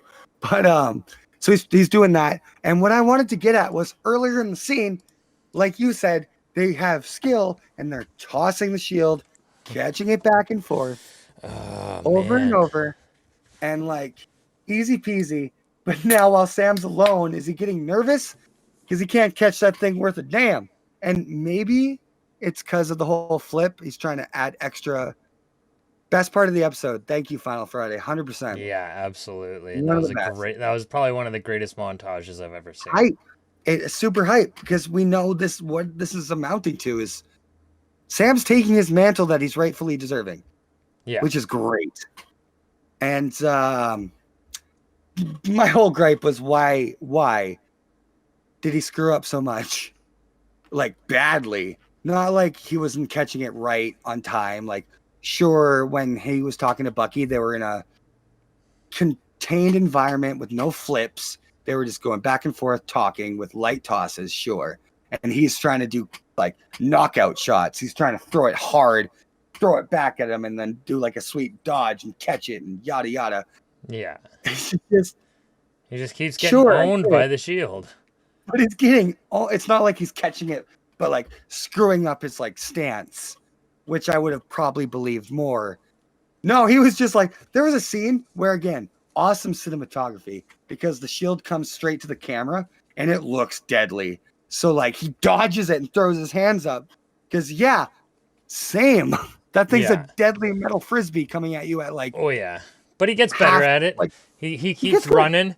He starts running faster and faster. He And just he started he running. starts getting it and then He's on his left. and yeah, he's on his left. I like that though because again, if you were Sam and you were thinking, okay, if I want to be Captain America, what would I do to be Captain America? One of the hugest points would bring up in your head is the on your left scene. Yeah. Is Run. he had the stamina and he had the speed. So of course he would work on cardio because he needs that. He needs to be that. And again, I'm not knocking him for not having the same cardio as Cap, but like he had He's some a good super cardio. soldier. Yeah. Again, he had some great cardio just being Falcon, but yeah, he's a super soldier, so I get it. Him and Black Panther in the Infinity War scene were the only two in the front lines matching each other's speed because of that exact reason. Yeah. And so yeah, that's the thing. He was getting better, getting awesome, hanging out with the kids. Such a cool scene with the shield throwing though. Like, let's go. Yeah. Let's get her like a Falcon America, dog. Let's go. I'm so fucking stoked for that. Again, to bring in my comic book knowledge I was talking about earlier that I said I was getting back into. My favorite version of Captain America next to Steve is, well, next to 616 Steve, is definitely Sam. Frame this. A group of bad guys with a hostage. They're all walking up and getting ready to beat her to death. And they're like, you got the information. Shield comes in, knocks a guy out, comes back to a dude that's landing and throws it up. Let's go. That's awesome. Let's get that in the cinematic universe. Let's get a cap that can fly. Hell yeah. Hell yeah. Cap Falcon American. Exactly. Cap Torch America. No. Yeah. Because we were talking about the box earlier, and like you said, you brought up that it's gonna be wings, and I'm like, hell yeah, it's gonna be wings. Let's go. Yeah. And like I want it to be when you can look it up, but when Captain America was Sam Wilson, he had his like Falcon face that he doesn't do in the comics or in the MCU. He has the goggles in the MCU. He had like a half cowl that had his hair come through with diamond kind of style eyes and a mouthpiece open. But when he was Captain America, his main style was red and white, and his wings came out with like a sweet pinstripe of red. And it just looks so good. And I'm thinking in that box is our Bucky told the Wakandans to be like, yo, make it Cap colors. Yeah. Oh, okay. And he was like, it's going to happen for a reason. Make it Captain America. And we're going to see that. Are we talking like 616 Falcon? I think so. 616 Falcon. I'm looking at a picture of 616 Falcon. And his wings are like red. And he's like gray, and... Oh, you're talking about the Captain America one. Okay. Yeah, look up Captain America Falcon. I typed in because he also has the red, white, and blue. For me. He also has the red, white, and blue. But if you look at like the fourth image down, he's got the red, white, and blue, but it's mostly red, like white with blue accents, and then like the wings that are kick-ass. And it's kick-ass. Yeah. He is red and white mostly, and that's the best. Again, if you want to look up Bucky when he became Cap in the comics, he had that sweet black leather V that kind of incorporated the Winter Soldier, which was also incredible. So that's why I was also like super like, I'm either way, dog. Yeah, I'm either way. Fantastic. Bucky's pretty dope as Cap too. Oh, I know, right? He was also pretty cool. So like, I was either way 100%. But yeah, so back to Carly. We're back to Carly. Yeah. And this is where we get that small amount of closure from Cheryl's phone call. Sandra. And, Sandra. No. In my notes now it says Sharon. Yeah, we've got back to Sharon. But actually the person. Yeah. We get Batroc. Yeah, so Carly's called in. It says that she's called in help from the outside. And one of the guys is like, so what? So now we're working with criminals? And she's like, what, didn't you hear? We're criminals too. Yeah, they're in the news as enemies of the state. Yeah. There's no going back from that. So so we flash from that back to Sam watching the news or something, and he gets a phone call from Torres. Torres tells him that he's pretty damn sure that the Flag Smashers are in New York City. And when the bad guys are in New York City, everybody knows what's going to happen. Oh, God, there's definitely going to be some circular... Well, everybody does a battle pose, and and there's going to be a big ring-shaped spaceship in the sky, and beam of light. Obviously, there has to be a beam of light somewhere. Yeah, and then the mothership's going to come down. Oh, 100%. It's going to be the Skrulls. Did we just cram like 4 movies into one? Yeah, probably. I mean, I've got Infinity War and Independence Day. I've also got Avengers, the first one, and Loki got that big blue light in the sky. It's huge. And we also got like Amazing Spider-Man 2. Yeah. Where reptiles trying to turn everyone into reptiles. What a stupid motive. Yeah, I'm gonna turn everyone into me. I had to be a lizard, so I'm just gonna turn everybody else into lizards. Right. Oh God, here. Friday says, when I heard they were in New York, I thought, will we see Spider-Man? But he's still far from home. Yeah, he is. Well, I mean, you're totally right. It would be the same. Because Far From Home takes place after Tony's death. So. Yeah, Yeah. So I didn't think of that. And then again, he's going to be No Way Home pretty soon. So who knows when that's going to be, right? That could be or where, because if it's not in New York, then he can't go home. It's going to be okay. Are we going back to Titan? No, I'm thinking they're going into a separate dimension, Doug. Oh, that's right. Duh. Yeah, because we're supposed to be getting all the Spideys. No Way Home because he's stuck with all the other Spideys and Doc Ock and whatnot. Yeah. So, what I was getting at, what was I getting at? Crap. I don't know, but we were talking about the Flag Smashers and being in New York City. Really quick. This is something completely different, but the way Therese says about New York, they could be using a VPN. And if you guys really need, your own VPN, just hit up nordvpn.com/anything_geek, and you'll get yourself the first 2 months free and 20% off when it comes to the first 3 recurring months. So, hey, everybody, get us some stuff. NordVPN, use it. NORDVPN.com /anything_geek. So yeah, we go back to New York and we're at the vote at the GRC. The GRC voting on the Patch Act that will move 20 million refugees back into their former homes. Back into their home, which is the biggest thing that the Flag Smashers don't want, because then you're going to get overpopulation, higher economy, less housing, yada yada, people being kicked out left and right, people being homeless, people being probably robbed because like bread is $47 because everyone needs bread. And like before that, we get Batroc actually officially pulling the weapons out. So that's right. Yeah, that was when they did the we're working with criminals scene. Right? So that also kind of contributes to the whole Sharon thing where, wow, I don't talk a lot for a long period of time. My throat. Can you hear my voice? We're like 2 hours into this. Good thing we're almost at the end of the episode. The best part. Yeah. So we see the GRC doing their thing. And there's a couple of guys that come in. They were up to no good. Yeah, no good. They scan their cards. One guy walks over to the other and he's like, "One world." And the other guy's like, "Yeah, one people." There. Okay. Yeah.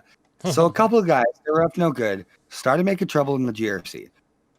It starts one little alarm, and everyone gets scared. They all trying to run back to their... And then everything starts flashing black and red, and the screen goes wonky. And yeah, like, S goes down. Schlitt goes down. Poop hits the fan with the GRC. Not gonna, like you said, that there's definitely some Flag Smashers within the GRC. Oh, yeah. Oh, maybe not not the higher powers of the GRC, but like those two guys obviously were Flag Smashers. Or they were like Batroc's people. Or could be setting up Sharon's plan. Yeah. Where, holy crap, it could be setting up Sharon's plan where Batroc sets this off, which causes the GRC to do something, which in turn causes the Flag Smashers to come out all armed with weapons and grenades. There was freaking grenades in that briefcase. Captain Marifalk comes right in and kicks some ass. Exactly. That's what we're probably... I think that's exactly what Sharon's doing, is setting off the pieces to like bring everybody out to be arrested, but also maybe bring Sam to the light. Yeah.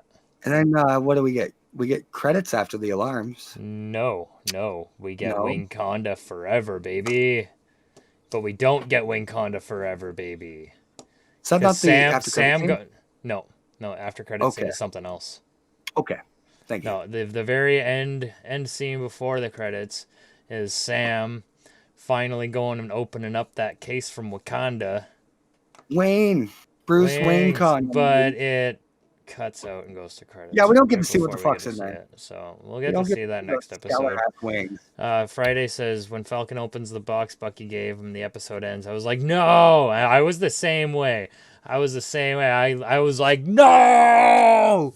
100%, right? I can't say I'm not surprised, because that's Marvel and they're epic when it comes to cliffhangers. But yeah, we get through the credits scene. But I immediately, through that scene, what I was going to say was like, I went from like, and then a cocky smile across my face. I was like, oh, I get it. I get it. We're not going to see him until he comes in whipping some wicked wings in the next episode. Yeah, I'm going to say it now. I don't think we see Sam for like the first like 15 minutes of the episode. Yeah. I'll say definitely. And then he comes in with his new suit, and it's this big reveal, and yeah. Definitely gonna be the new reveal of like maybe I was also calling it where we see a group of bad guys. Shield comes in, goes up instead of like equal, and he catches it in midair, lands, and we get this sweet reveal of like, oh, let's go. I'm one episode. Why? Give us 10. Yeah. Give us 10, not 8. 6. Or no, 6. Yeah. Wanda got not. Oh my god, not Wanda, even 10 either. Wanda got 9. Yeah. Yeah, not even 10 either. But who knows? I thought Wanda was going to be 8, and it ended up being 9. So who knows? Maybe we'll end up with 7. Yeah, right. But then now we get the credits, and then and then we get the end credits scene, which is all you. This is John Walker making his U.S. agent suit. John Walker's coming back. What? I'm gonna say he's trying to be Cap still, because that stupid shield, really? You think he's gonna be Cap still? Oh, stupid shield is still red and blue and white. It is, and I don't think that's not that's... U.S. agent also had it. I'm just. You're right, though. We won't know until we see the suit. Exactly. I'm saying that, yes, this is going to be the U.S. agent coming. But I really hate that he made the shield almost exactly like it, where he should have taken the star off and been more U.S. agent. Well, he did like weld his he was welding his metals to it. Yes. Yeah. There's the Ultimate Universe where U.S. agent has a black and red shield with the letter stamped U.S. in between. Oh, wow. Friday just clarified something. He said it's Lamar's medal. Ooh, that's even better. Yeah, I love it. Cool. That makes me feel bad for writing this in my notes, because I had end credit scene, U.S. agent, and then making his own shitty shield. Oh my god, that guy died. Oh my god. No, I feel bad now. But it is a pretty... it's not vibranium, so it's obviously shitty compared to Cap's shield. See, there's an image here that I'm immediately thinking of the last episode. I don't want to share it to you and not have the stream show it, so I'll share it to you after. But yeah, in the Ultimate Universe, he had a black and red shield with the words stapled US in between it. But in like the 616 continuity, it was blue, white, and red, but it didn't have anything in the center of it. To kind of prove that he took that star off to be like, I'm not Captain, that's my own thing. Like, so the fact how the shield originally looked. Yeah, so we're definitely getting the MCU version, and it's gonna be dope. And I hope we get some good conflict between Falcon and US agent. Yeah. And like we get full US agent confirmation where he's now gonna be off doing his own thing. Hell, if Feige and them and the Russos and all of them, if they all just want to just have the X-Men show up, fuck it. US agent's an anti-hero. Wolverine's an anti-hero. Fuck it. Yeah. We've been wanting a Cap and Wolverine movie. Maybe it's the US agent movie with Wolverine. Who knows? Yeah. Right? Like, what if? What do you got? Do you have anything? Any leftovers? I don't know. Let's see if viewers have any questions. Viewers, Friday, you got any questions for us? Yeah, if you guys don't answer questions, I'll find and bring up some like usual. But please hit us up in the chat. Way better to talk to you guys and give you Friday what we says think. The last episode is going to be nuts. Absolutely. Oh, 100%. 100%. I'm hoping it's now in like an hour at least. Yeah. Yeah. Because yeah, what do you got up there for questions? Questiones. Let's go with this one's kind of easy, but it's good to start off with easy. Yeah. Is Bucky gonna come back for the last episode? Oh, absolutely. I mean, his name 100%. So I'll say yes. Well, and he already said once you get a lead, let me know and I'll be there. So he's gonna be there. Exactly. So he's gonna show up. Yeah. Who knows, right? Yeah. I don't 100%. think he's not gonna be in there because again, his name's in the damn title. Yeah. Next one. With Sam becoming that we know of with the shield and whatnot, becoming the next Captain America, will he lead another Avengers eventually?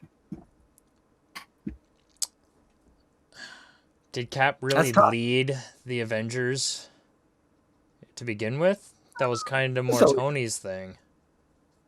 Cap was always at the center of the frame and whatnot. Yeah. He was always like, oh my God. Okay. I'm going to watch the Mortal Kombat movie 100%. 100%.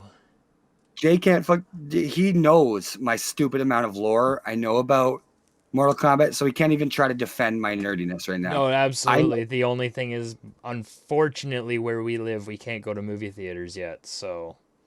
Legally. But. Wait, we have theaters open? No. Oh. That's why I coughed and said legally. Yeah. All right. Yeah, but I don't want to watch people walking in front of them on my TV. I will, just for the sake of watching Mortal Kombat movie. Also, it's on HBO Max. Oh, is it? Okay, I have Crave, so yeah, it'll be there. Yeah, you'll get it on HBO Max. I'll watch it on that, basically. Yeah. So, yeah, okay. Absolutely. Definitely watching the Mortal Kombat movie. But the whole thing was, Captain was, he was one of the ties to bring them all together, yes. I don't think, in my opinion, Tony led the Avengers at all. He was the self-sacrifice tough guy. Who was, like, but I mean, he also, like, he had the Avengers complex, or the compound. Yeah, he was the money guy. Yeah.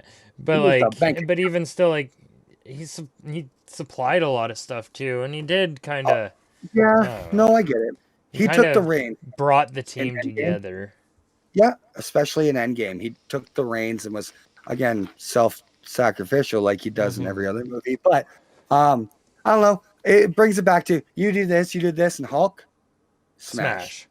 Yeah, right? Like, that's where I felt that maybe that's where it's coming from. So, like, I'd say, okay, here, I'll reword the question. Will Falcon being Cap help initiate a new Avengers initiative? Help initiate? Absolutely. Okay, cool. That's where I'm at. Sam, Bucky, exactly Wanda, Spidey. White Viz turned into New Viz. Yes, White Viz turned into New Viz. Kate Bishop. Cassie Lang. Not Cassie Lang. No, not Kate Bishop. We're getting Ant-Man and the Wasp in this Avengers, but we are going to, I'm calling it again, we are going to get a Young Avengers spinoff where it's going to be Cassie, Billy and Tommy, Kate Bishop. Who else do we have that's a child in the MCU that's not Spider-Man? Because Spider-Man's already been initiated. He's a big boy now. But I mean, Cassie, Kate, Billy, Tommy. We're gonna get that as a Young Avengers initiative where they do their own thing, and then Marvel rakes in 2 movies. Miss Marvel. Money. Yeah. Hey, if you played the games, guys, you guys know the order. Friday always says, do you think we see Bucky in future Falcon content? Absolutely. Bucky is a mainstay with Falcon, and Falcon is a mainstay with Bucky. Yeah, 100%. I say so now. They're like this now. We've gotten real. If I could intertwine those two, there we go. Yeah. Bucky and Sam are like that. Yeah, they're like that. I don't even. How did I? Yeah. Hold on. I have to do it now. Wakanda for wait. Yes, we both did. Anyways. No gang stuff here. Yeah, peace. Is he throwing up a gang sign right now? No. No gang signs. Marvel. Yeah. Yes, Iron Man 1 reference. Let's go. What else? Yeah, no, we're gonna get another Avengers initiative. Mm-hmm. We're gonna have Falcon, Cap, Dead Center, Bucky showing up, Wanda showing up, all Doctor that Strange. stuff. 100%. Now, another question though, if you want to get into that really quickly, Sure. the business that Sarah owns, are we going to get some sort of closure in the next episode about it? I think so. I think everything will be bailed out by the end of next episode. Yeah, there's not going to be Either a either sad... that, or Sarah's finally going to accept Sam's money. Yes, okay, that's exactly it, right? Like there's gonna be some closure to it where we just can't, and that kind of sucks. But yeah, I get it though. Might as well. Why not? Well, exactly. Right? Like, move on. Your brother is the goddamn new Captain America. I'm sure you can cash in on that. Just send a couple baby photos into TMZ, and you'll be fine. Yeah, exactly. Oh, this is what the new Captain America's little wee wee and bum bum look like because he was 4. Look. Yeah. And they're like, oh, watch her send cool, in thanks, like a 4-year-old Sam Wilson wearing a Captain America suit. Oh my god, that would be amazing. Yeah. It would have to be like an old one though. Yeah. Again, that's like the retcon between Peter Parker showing up at Iron Man 2. No, it was one of the later ones where he shows up in the Iron Man mask, and that's been retconned to be Peter Parker. Oh, really? Yeah, so the kid with the Iron Man mask who jumps down and puts his hand up against the bad guy, and then Iron Man shows up. That's retconned to be Peter Parker. I kind of like that. So, right? So that kind of adds more to that whole connection they had, which is cute. Yeah. Do you got any questions or anything coming up? Because I'm out. Yeah. No, we're like almost 2.5 hours into this. So, what do you say? Final thoughts? Yeah, final thoughts. Freaking whole. Okay, we haven't done it yet this episode, and we do it every single episode. Wow.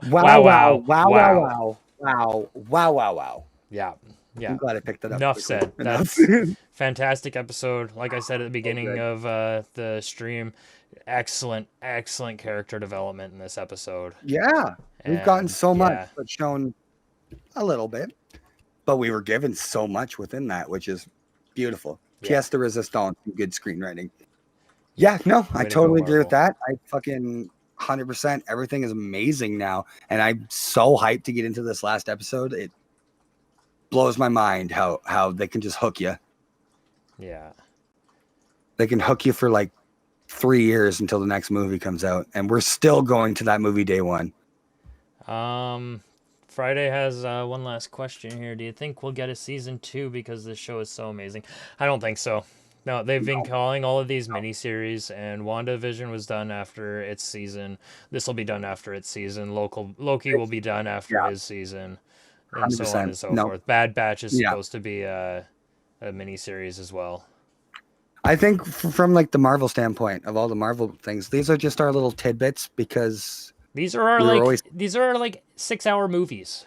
Yeah, because they're going to be in between all the other movies, right? So it adds to we had the Infinity Saga, and the next saga that we're going to call 8 years down the road, we're going to call it something else, and it's going to be this saga, and it's going to start with the miniseries and whatnot. Yeah, he says even a Hawkeye miniseries. We are getting a Hawkeye miniseries, but it is not. It's not. Kitty baby. Clint. What? Barton. Yeah, Clint Barton. Hey, that guy, the one that's been in all those Avengers movies, the one who I never remember his freaking name. Ronan. You guys know Ronan? Yeah, Ronan. Yeah, Ronan, cool. That guy. Oh my god. Okay, if we can get like again, I could just go back to comics. Can we get a Ronan miniseries? Well, that's what I mean. I can go back to comics and have Nomad and Ronan doing stuff together where it's basically Cap and Hawkeye doing shit off the grid. It's gimme. Nom, nom, nom, all that media. Delicious.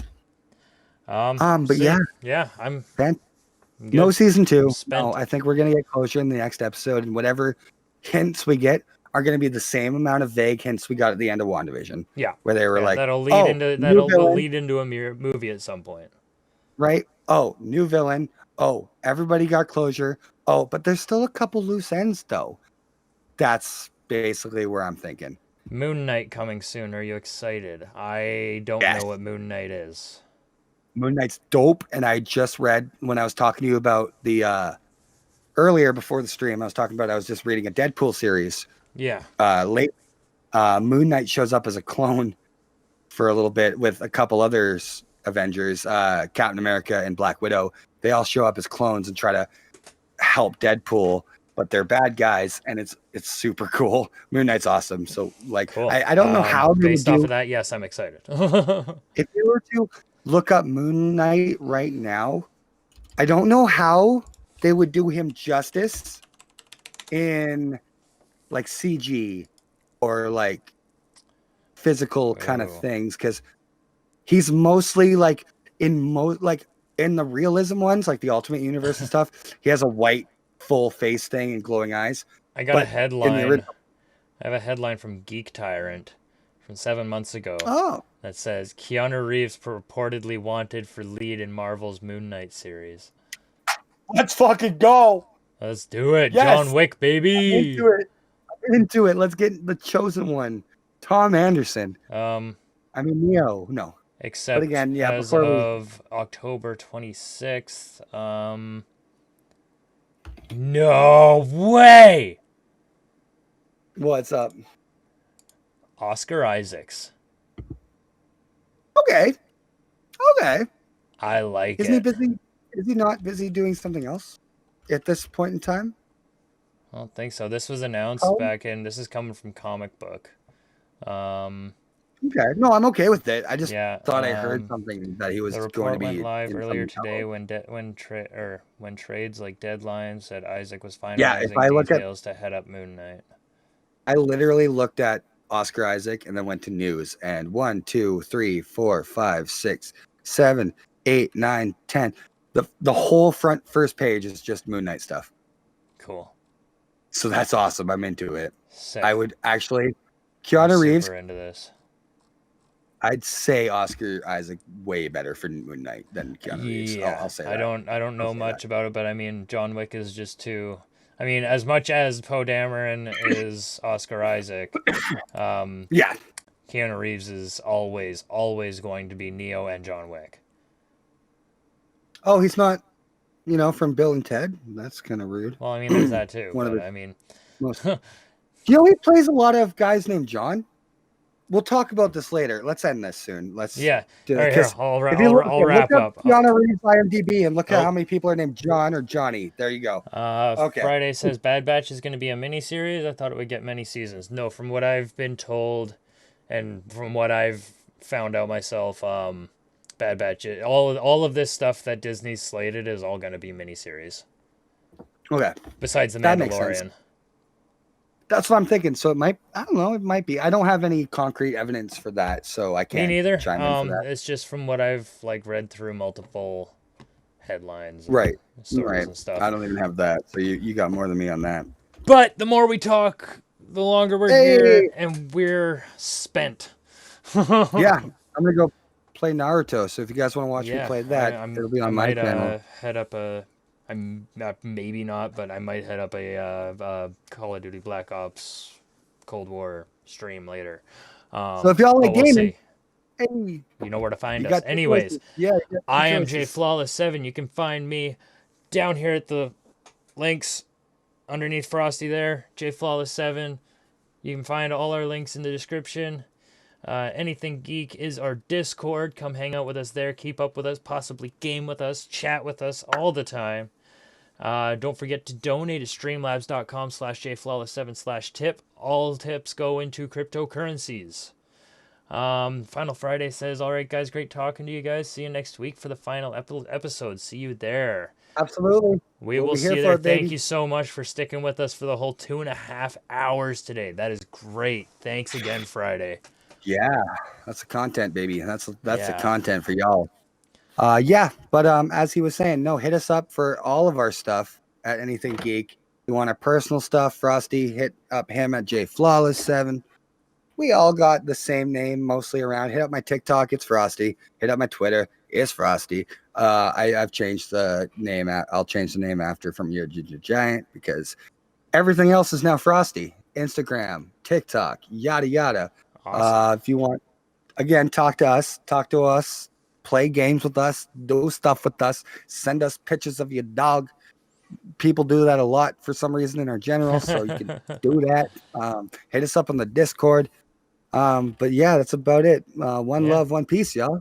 Hell yeah. All right. One world. Oh, sorry. One people. One people. There we go. Yeah. All right.